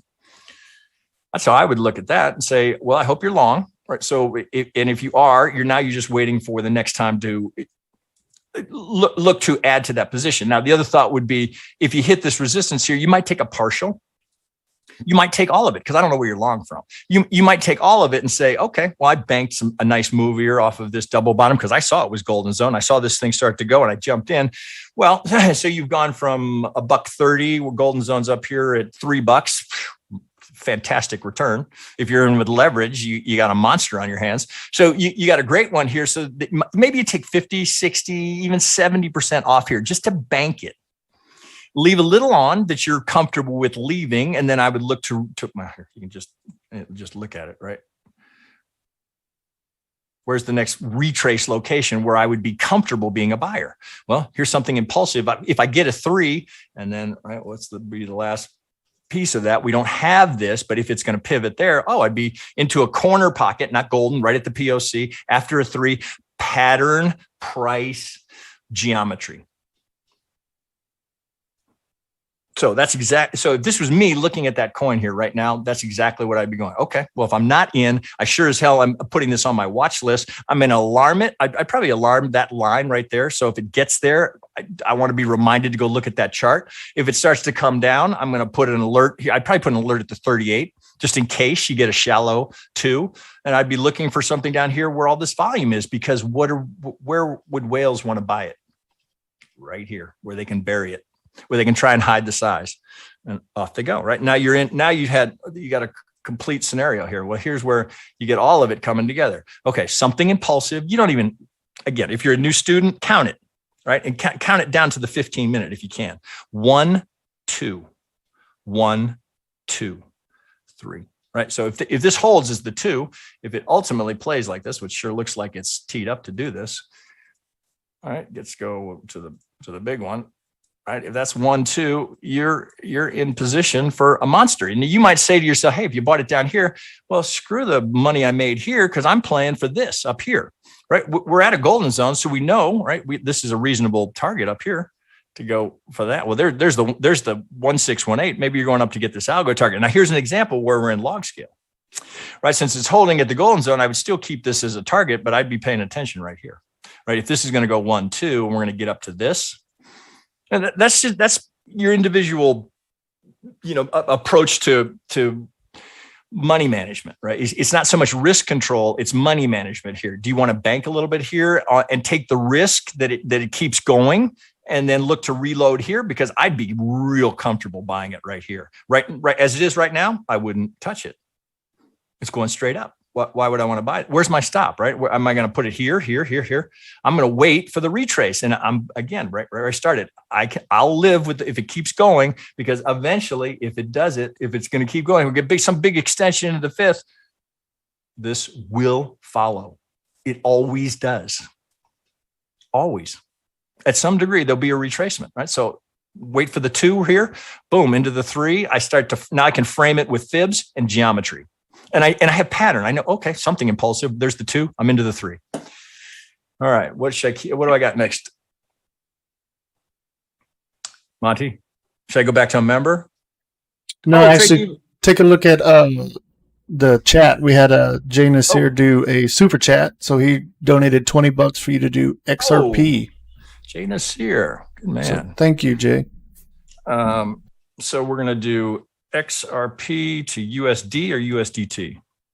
I guess USD, maybe Bitfinex. Finex? Yeah, that's the. All right. There's plenty of people still trading on Finex. Well, so I won't start in log, but if I just want to get the framing here. So first, do I have a time frame request?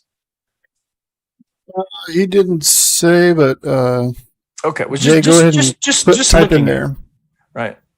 Jay, if you have a time frame request, but just right off the bat, I mean, without doing anything, that's the first thing I would do is just look at it and say, okay, well, clearly this, I mean, you could almost, there's some Wyckoff here, right? So perhaps a spring, second test, just accumulation, right? You don't even have to get complicated, right? Accumulation. Okay, up we go. Oh, right. You would have preferred that to hold here at some of this structure, even if I get it right on that pivot, right? So top, right, he's trying. There's the rip. Now this is not ideal. So really we're back into accumulation. So if I'm an XRP believer, and I am, because I've had to wire money frequently over my career, and anything that makes that less of a pain in the ass and I can do it easily, then I'm interested. Well, you don't really have much to work with here, and so unless you go to log, other than that straight accumulation. So yeah, it's kind of an ugly count right in there.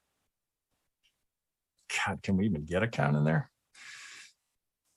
Well, here's what I would do, right? So I would say, is this technical? It looks like it's mighty deep. 786.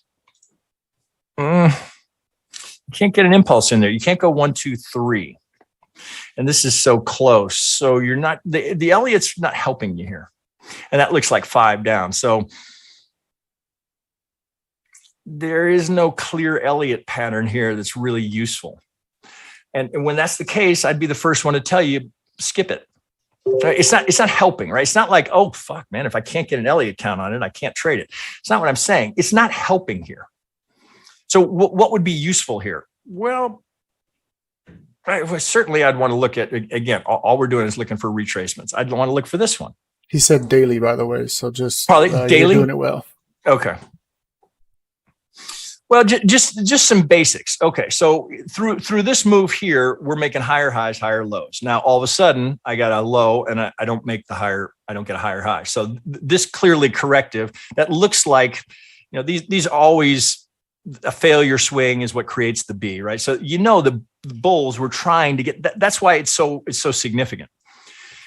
The B wave, or the 2 wave, is always the other side pushing to get new highs. When they can't do it, that's why the 2 leads to the 3 and the B leads to the C, which are the bigger waves, because it's the fact that they can't break that pivot, because they're pushing for that because they know damn well there's stops up there. So if they can get those, that's fuel to kick it higher. If they can't get it, that's why it falls over, which is why what is it, Marty, is in our purple. The only trades we accept, right? So you got to do 50 profitable trades over time. The only trades we're looking for are C's and 3s, because I want you to focus on those. One, those are your moneymaker waves, but I want you to recognize how significant this is.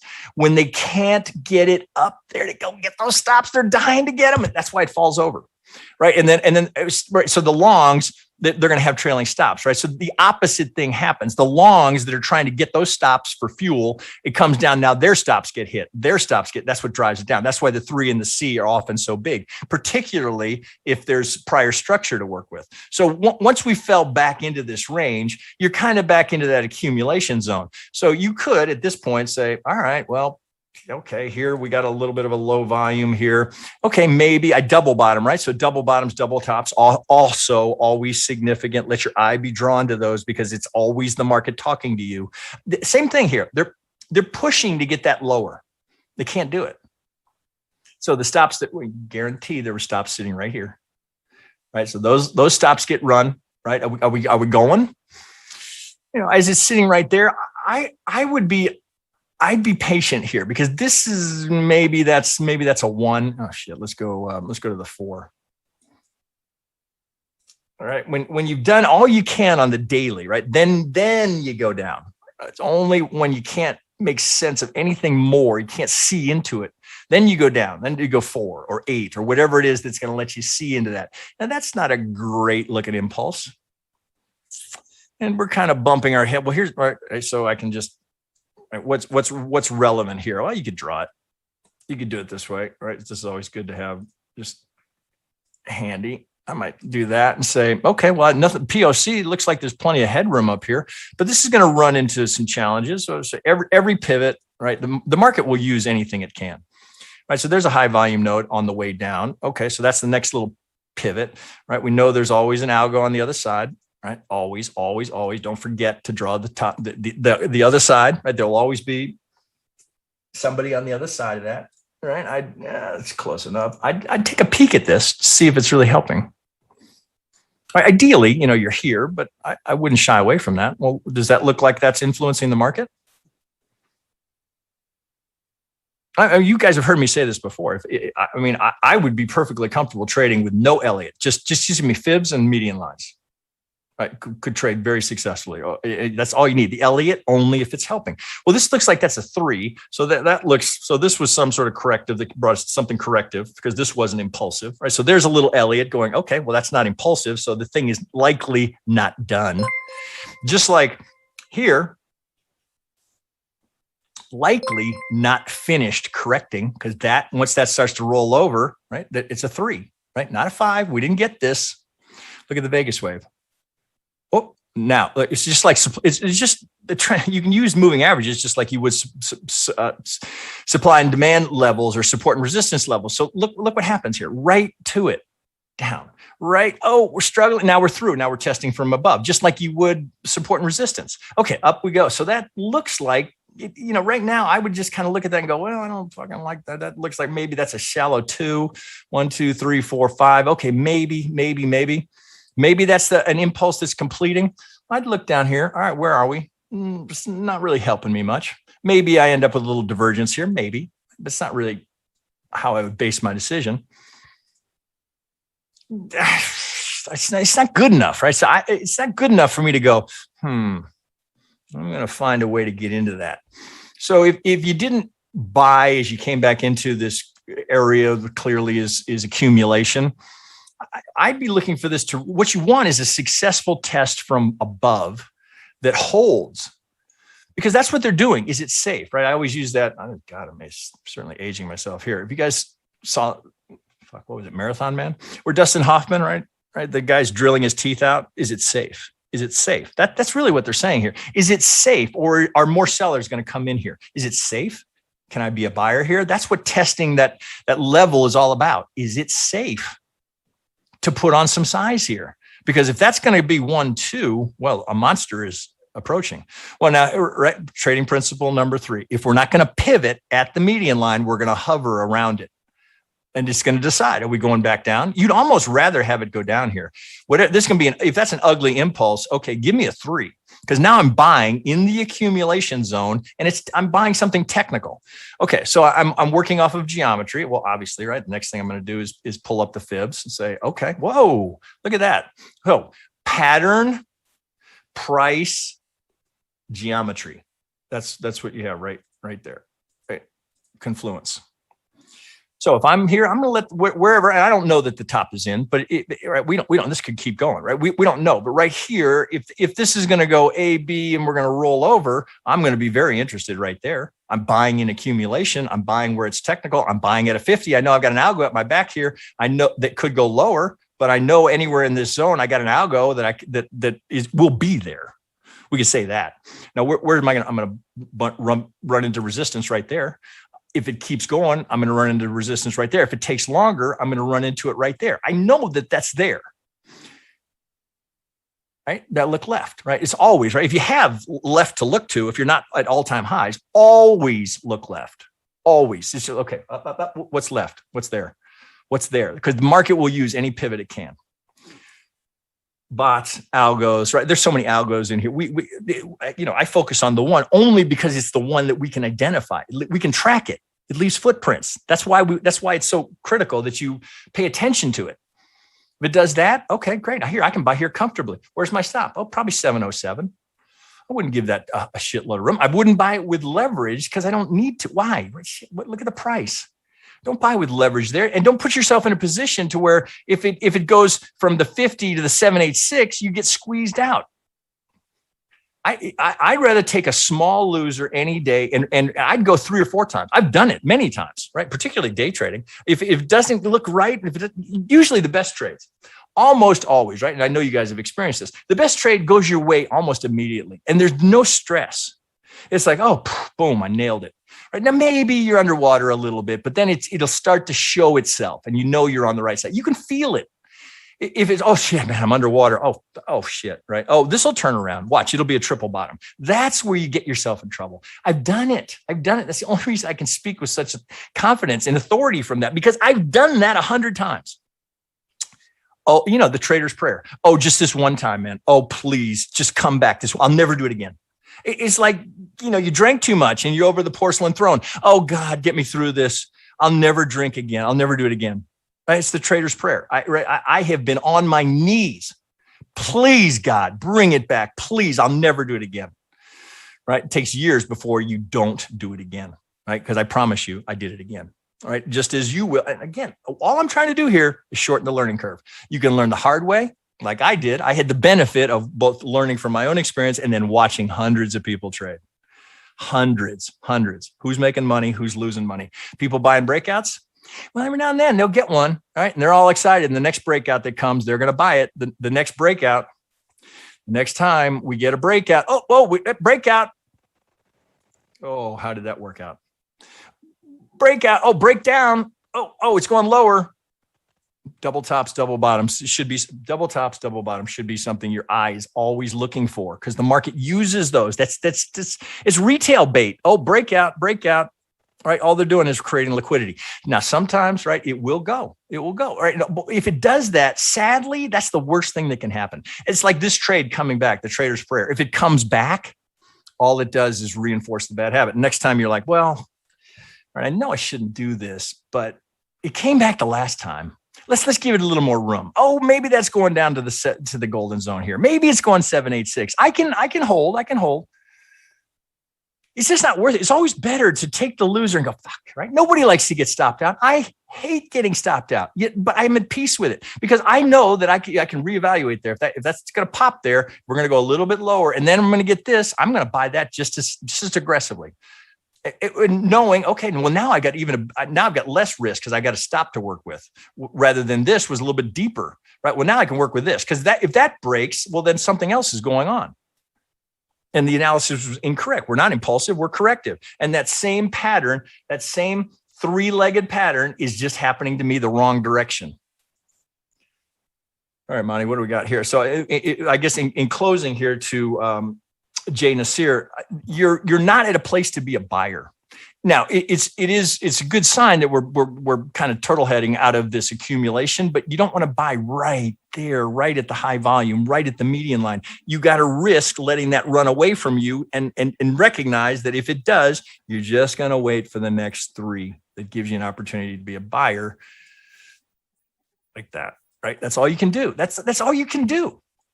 Right? Unless you're just impulsive and you go, oh, we're back to it's going up, I buy it. It's going down, I sell it. There's got to be some structure to your approach. Now, look, having just done that, look how the median lines frame that. Price, pattern, geometry, right? If you can get all 3 of them, then you pull the trigger. It's just less stressful. All right, what do I got next, Monty? Let's go ahead and do TradeDevil HBAR. HBAR. Trade Diva. Love her. Another great example of a student who has progressed so far. Oh, Trade Diva. So you can okay, I'll just pull type her it in. chart. Yeah. Okay. So I can't look at her. It's easy to do. They've changed. I don't know if many of you guys have seen, they've changed this. It used to be you just grab it. Now you got to either the image or the link, right? So, and I'm more speaking to members. Well, hey, I just clicked it and it came up. So click her second one, the one that says doesn't look like the chart copy came through. Touch that one. Okay. I see. Her second one. I didn't see that. Okay. Trade Diva. Well, she's in Australia, so she's probably sound asleep. Well, here, let's just do it here. She's up. She waited for you. Oh, she did? They're like 12 hours different than we are. All right. Hedera hash graph.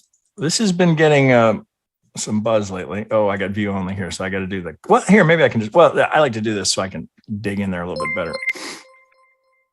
Again, another student who, from when she started to where she is now, has gotten so much better, so much improvement.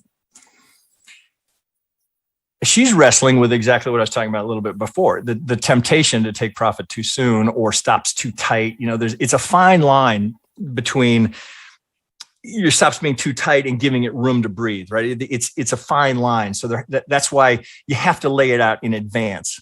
It has to be, I'm right here, I let it run. I'm wrong here, I get out. And if I have to, I'll go back in again. Okay, so this, so what's my range here? So I'm going from, what is that, a quarter? We can stay arithmetic. That's, well, it's 3, almost 4 times. I'd look at both, to be honest, right? I'd look at both. Sometimes but just by going to log, the bummer is you kind of lose this a little bit. You can just see the separation of the waves a little bit better. So if I'm looking here, and I know she's done the analysis outside of, looks like she sent it to me in arithmetic. Okay, fair enough, right? There's clearly that's impulsive, right? So good use here, WXY. So there's 3, 3, 3, A, B, C, right? So we go we're going to go WXABC into the 2 here.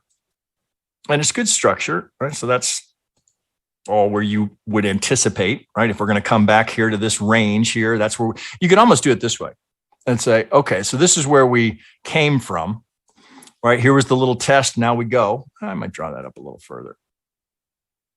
Like that. All right. So we can't, here's the, want to keep it simple, accumulation, right? Up we go. Now we're back. What are we doing? Testing. Is it safe? Is it safe?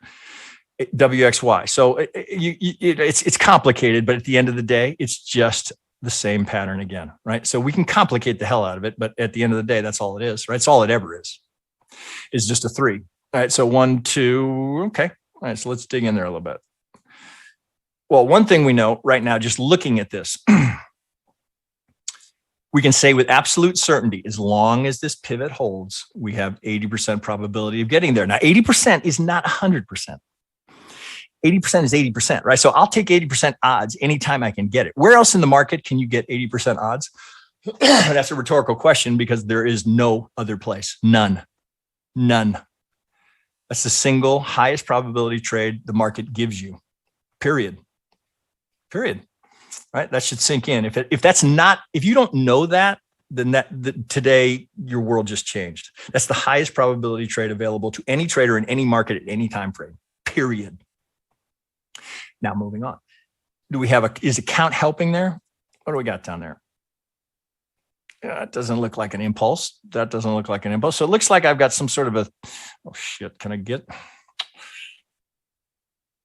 This isn't impulsive and that's not impulsive. So this is all wick down here where we went into this zone. So it's not really helping me there.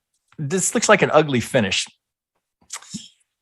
Being all wick. So sometimes when it'll do that, I'd go to a line chart and say, is that helping me at all? Can I, is there a 5 in there that I'm not seeing? Is that a truncation? Could that be a truncated 5th, right? Which you go to last resort, right? If there's nothing else available, could that be truncated? I don't think so. This looks like 3, that looks like 3. So Oh God, can we get a WXY? So it looks more corrected, right? So right here, as I sit looking at that, I would do this right away, right? So I've got something here going on, right? So it's same odds, right? As long as this pivot holds, I got 80% odds of getting there. So the Elliott is a bit elusive here, or maybe the market just has not revealed enough. Because if I'm looking at this right now, I'm kind of seeing this WX, right? Are we going to get the median line? Why? Right? Now remember, trading principle number 4, if we don't make the median line, it sets up a trade equal to a swing. I should say it that way. It sets up a swing equal to or greater. God damn it. I am just so bad with that. Equal to or greater than the swing that failed to get there. Right now we're going down. Now this is right. After a while, this is all your eye needs to see, right? What would it be? Just another 3. Now, if it goes a little further, right, and we get a 3 after that, now I know something else is going on. Now I'm in an impulse, right? Unless this does this, right?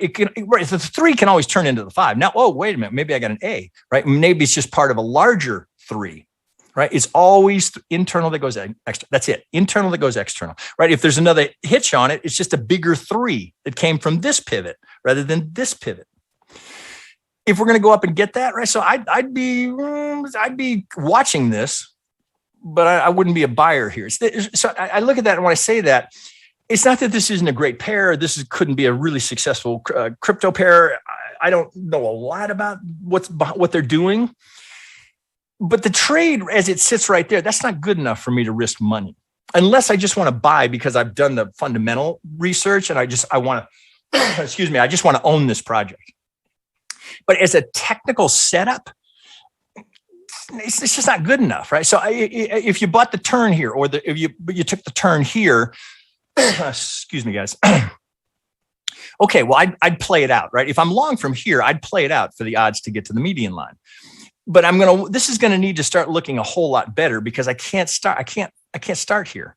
Well, pardon me. I could end up with a diag, right? I could have an ABC, ABC, ABC, right? We could start out of that corner with a leading diag, but you don't want to assume I'm going to get a leading diag, right? Until it starts to show itself, right? This would have to be, we'd have to get you'd want to see something 3-like, right? You'd want to at least target. Okay, so remember, okay, if this is going to be a pivot and we're saying, oh, we're going to get a diag here, you're looking for a leading diag. So 3 needs to be longer than 1, 5 longer than 3. So I wouldn't be assuming leading diag. The market hasn't given you enough to make that assumption. All I see right here is I'm kind of in a choppy mess, right? I don't have enough clarity here. I'm looking at all this going, okay, well, that sure looks like a cluster F of resistance here. Well, note here, she does have this, right? I've drilled this into her. So from swing high to swing low, you know where the resistance is going to be. Here's the big one. Here's the little ones. So you got plenty of resistance to get through, right? Lots of traffic up here. So where's the first target? Can I get to that median line? If I can get to that median line, then what are the probabilities that I can get to the next median line? Well, to get there, this is going to have to start shaping up like a big impulse and stop looking like a WXY. So if this is going to be my pivot and we're going higher, then the only way it could do it is through a leading diag. So if that's going to be 1, if we're going to label it, if this is going to be 1 and that's going to be 2, I'm going to need a big 3 here. So I'm going to clear all that traffic. So where's the next play? I'd want to see what happens up here. I think it's too early, unless you were going to do so. I suppose you could be looking for, if this is going to go A, B, C, I might look to go there. Because right now, it still looks to me like it's a WXY, right? Until it reveals more, right? It's like a slow tease. The market will slowly start to reveal itself. What's really going on here? Right? That's how I think of it, right? It's people are what's creating this fear, greed, crowd dynamics. But I always think of it as it's like a slow tease. What are you going to give me here? Are you going to show me a 3 or are you going to give me a C? Right? What's it going to be? Right? It's you're rolling dice here. Again, unless, of course, you wanted to be a buyer because I'm in that accumulation zone and I'm just going to kind of keep an eye on the technicals, but I just wanted to be a buyer down here because I like this project and I think they've got a great future and I want to be long. Well, then you're not really, this is almost irrelevant then. I mean, you can pull up the chart and say, okay, good base down here. I can work with that base. Do I have any volume increasing? Not really.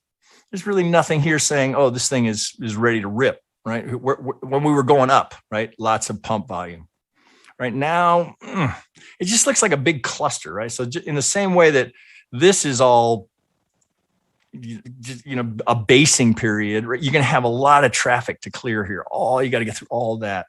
So if it's me, I would wait, right? Can I get through that? If I can get through that, then I've got great location for support on the retest, because the people that caught this will want to take profit. Now, guess it was a leading diag. Well, shit, I'm just going to have to be, it's going to have to be a little more like this, right? So 3's got to be longer, 4's got to overlap, and 5's got to be bigger. So that is that going to? Yeah, that'll get it.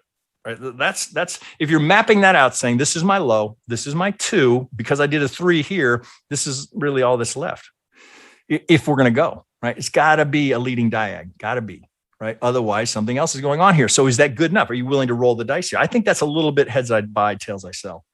I think it's just early. So watch list, definitely. Enter now, probably not. I wouldn't. All right. What else we got? Go ahead and do ETH to BTC. So if you look above, ETH, before, yeah, I see it. My Frogger did one. ETH, BTC. Exchange, doesn't matter. He's got Binance, but it really doesn't matter. Okay. All right. I've been tracking this.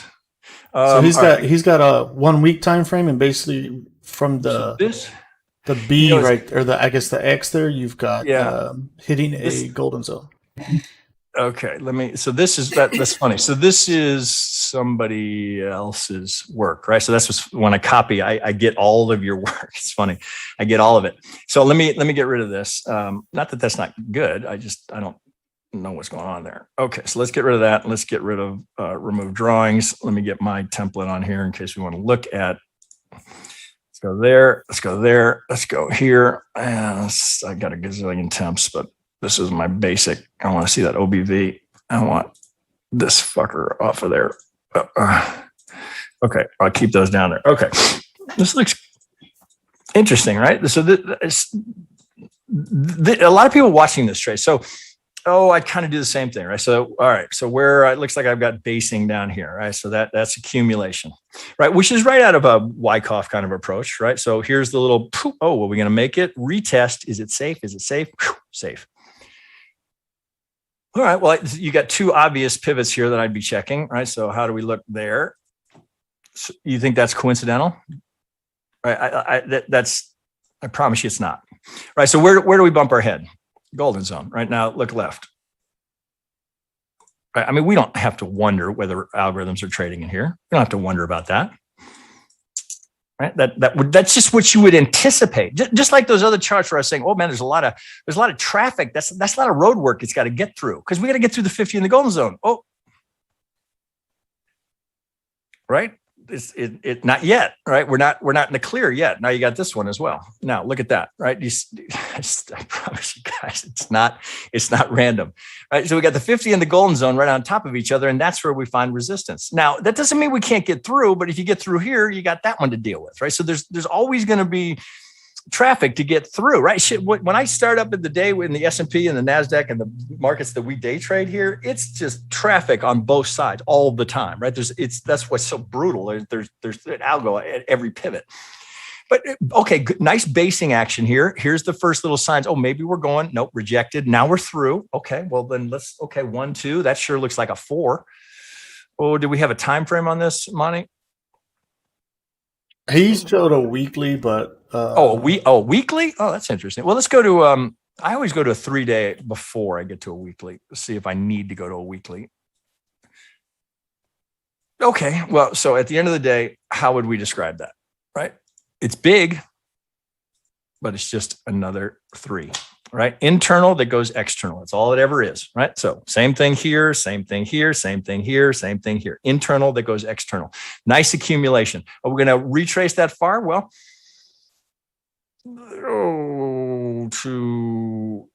let's look at that. It looks like you might have a diag there.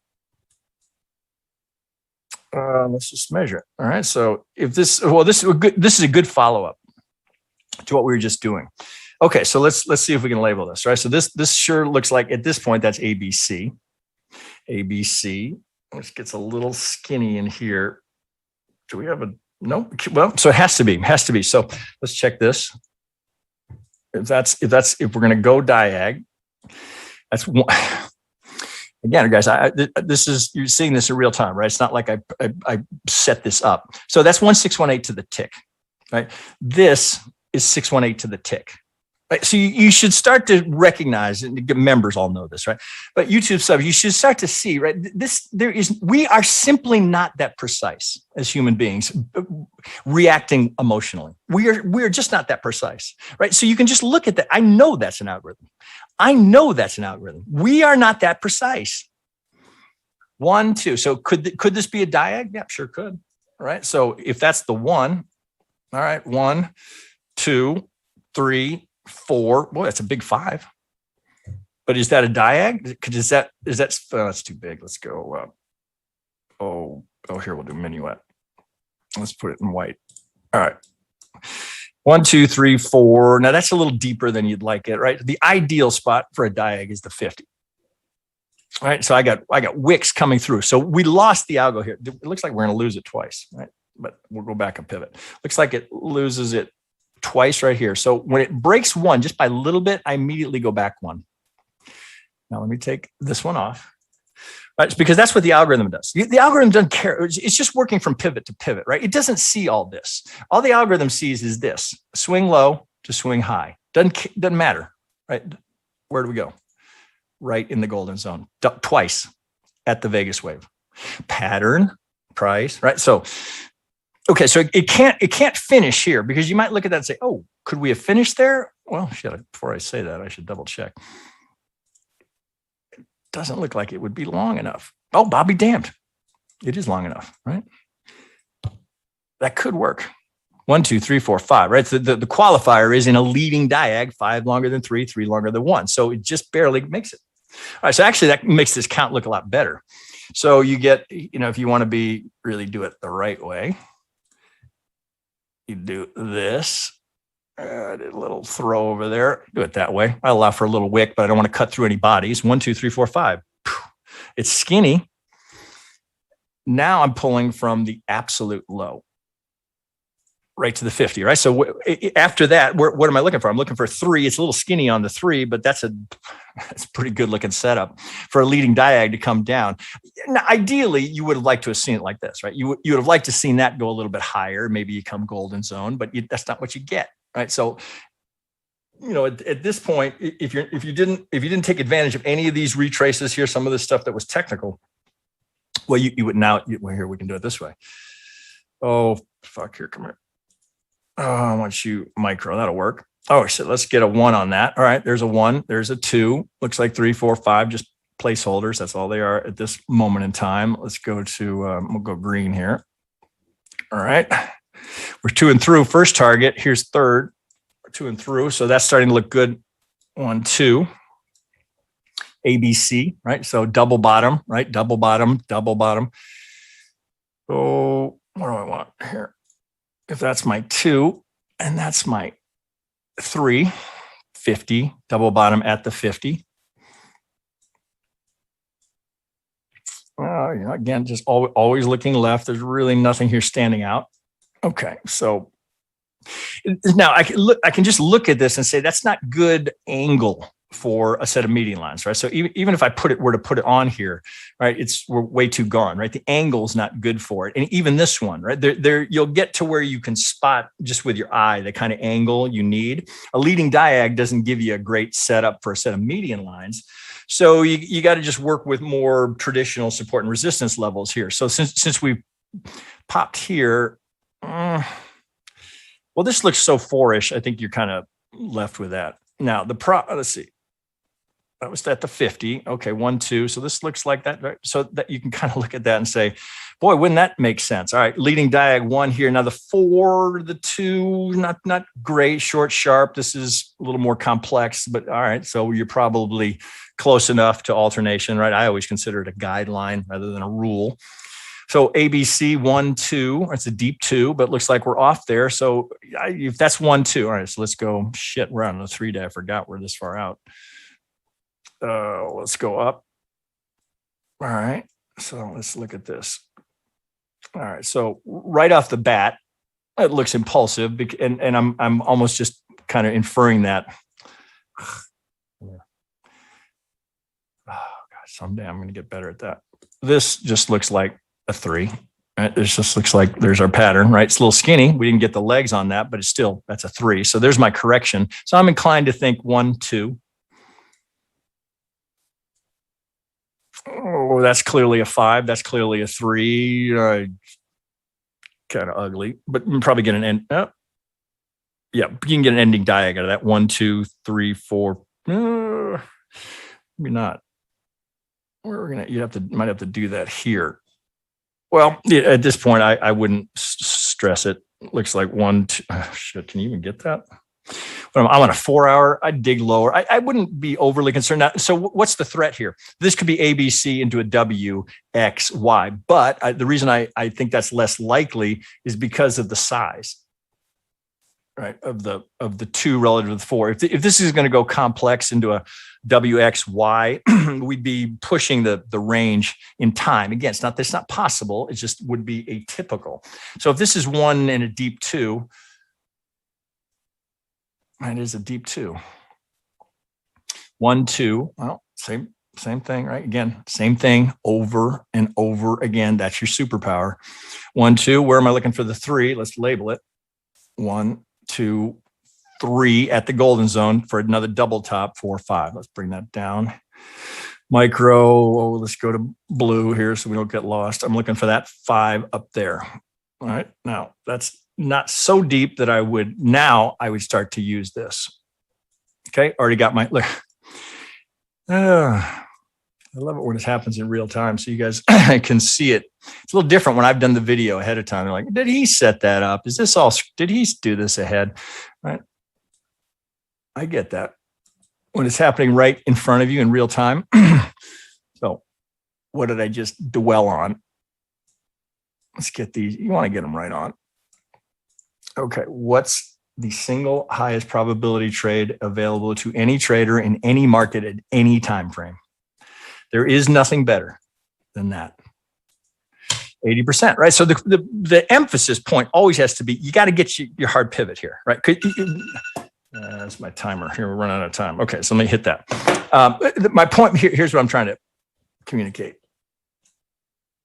You could have been right here saying, oh man, I got 80% odds. I heard it. TradeDevil told me that if I get that pivot, I got 80% odds of getting there. As long as that pivot holds. I mean, you could have said the same thing here, but you didn't really have a 3, did you? Right. So now when we get here, you got a better looking 3. So you might have taken that trade. Okay. Trading principles, right? Being displayed here in real time on your chart on a 4-hour Ethereum Bitcoin. Trading principle number 4, a failure to make the median line sets up a move equal to or greater than the swing that failed to get there. Right there it is in real time, right? Just as I'm applying this, right? There it is, right? Trading principles 3 and 4 right there. Okay, now if I get that, now I'm back to trading principle number 1. When I get my pivot, as long as that pivot holds 80%, 80. Okay, in what game of chance do you get 80% odds? You can't get 80% odds in Vegas.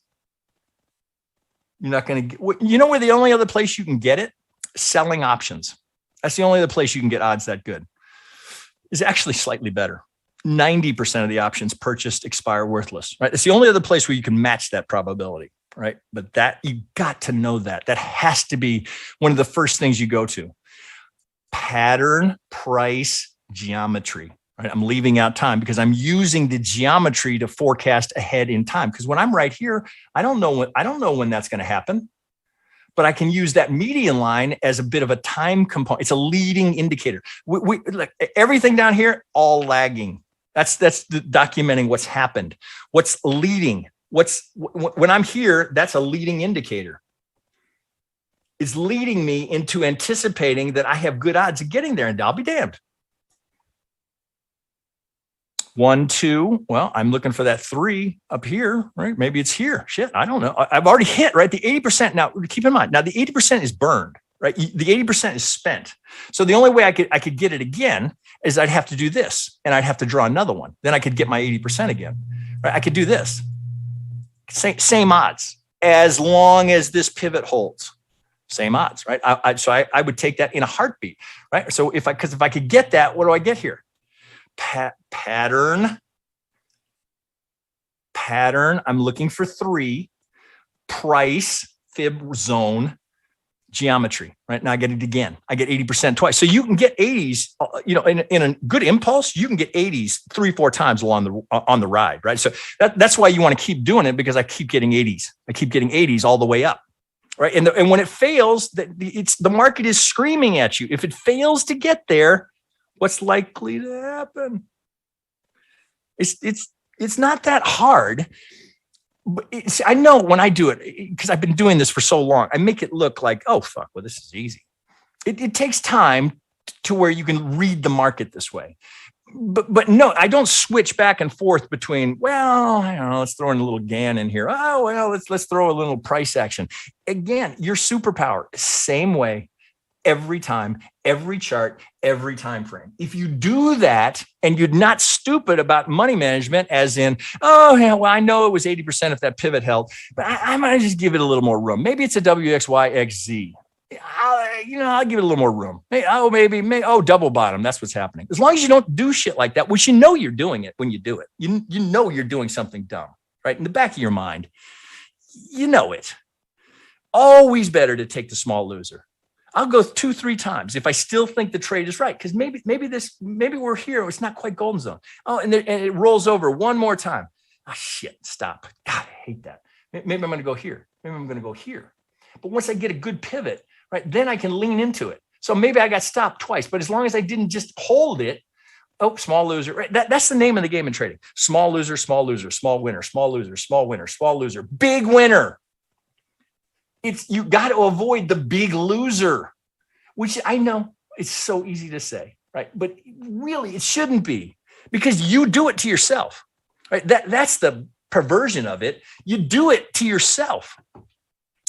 It'll come back. I hate being wrong. I'll just give that some more room, right? These are self-inflicted wounds, traders, most of the time. Did we get everybody, Monty? Because I know we're over time. If you want to quickly do... Oh, somebody just tipped. Well, yeah, so he just wanted to thank us. So thank you, Chemo. Thanks, Chemo. We love to educate and just basically not have you make the same mistakes that we learned, the expensive mistakes that made us traders. So thanks for the donation. Thanks, Chemo. We've got from Top Hat, we did one from him. So go ahead and Lotte just posted EGLD, but you can just do a quick one on that. So, do I want his chart here? Lotte's going to give me something good. Let's see here. That ETH Bitcoin was that. So now that's one that's been on my radar, but that's one just keep your eyes on. Lotte, another, right, with some of the first stuff that he posted compared to what he posts now. I mean, I can see it. That's the beauty of it. I can see the progress these guys are making. So when I see that, well, here's what I see. I see a journeyman technician's work, right? Now, it's always easier when it's your work, right? But so right off the bat, I know he's embracing what we're teaching and he's applying it.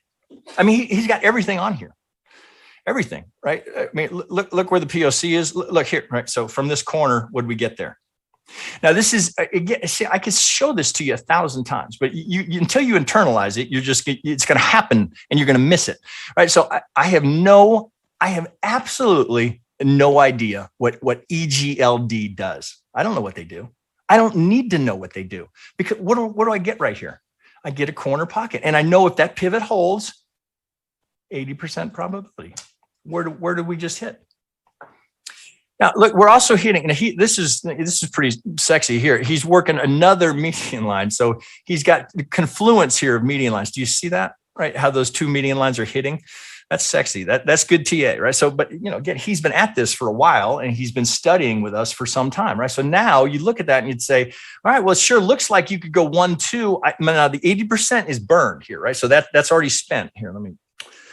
Oh shit. I didn't make a copy. That's well, I don't know that I need to. Okay. So 1, 2. So note here, he's got all the Fibonacci. So here's the APPs, the alternate price projections. He's already got the median line intersection. We just hit that, but it doesn't mean we can't get through there. Oh, I guess I can't unless I copy it. I can't get through. So here's the 1, 2 target up here for the 3. Where is that 3 relative to the pivot at the high?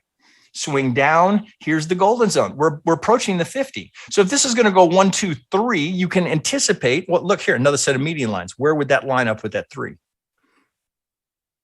Right, because note here, now this is a little unconventional here, but he's learned to look for these now, right? Even though that's a little unconventional and that we have a lower pivot here, it's just as valid, right? As long as this pivot holds, right? So he gets it twice. So you see that it's a little hard to see. Do you see this median line? Oh, I can't wiggle it here in green. That median line is going right here. So we pause here at the clash of 2 median lines. If we're going to get through it, well, then we got to get through the 50. Then we got to get through another 50, and golden zone, right? So there's a lot of traffic here. So you can anticipate how this could come up here and stall, right? Or you could think of it this way: people that bought it down here or down here, temptation to take profit will be overwhelming, right? There's plenty of volume up here, right in the middle where the POC is, right? If any whales want to sell it, that's where they're going to try and hide it. And if they're going to be a buyer here, whales will do things. They'll sell it there to push it down so they can buy it lower. Wouldn't you if you could? Right? If they can hide their size there, if that's going to go up, here's what they're not going to do there: buy it there. Whales don't buy things that are going up. They will wait and they'll force it down and then buy it, right? I see it in the futures market almost every day. Hedge funds, banks, institutions, they'll push the market the opposite. You see this in Forex all the time. Market makers do it all the time. They'll push it up to create liquidity so they can buy it lower, and they'll drive it down because they want to buy it. So they're fucking with your head the whole time. So it'll push up. Breakout traders go, right? It's perverse in FX.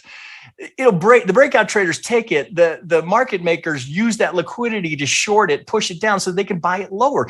I take it back to, wouldn't you if you could? Of course you would, right? If you had that kind of muscle, you would do it, right? Because that's just working to your advantage. It doesn't mean that they get away with it every time, but that's what they're trying to do.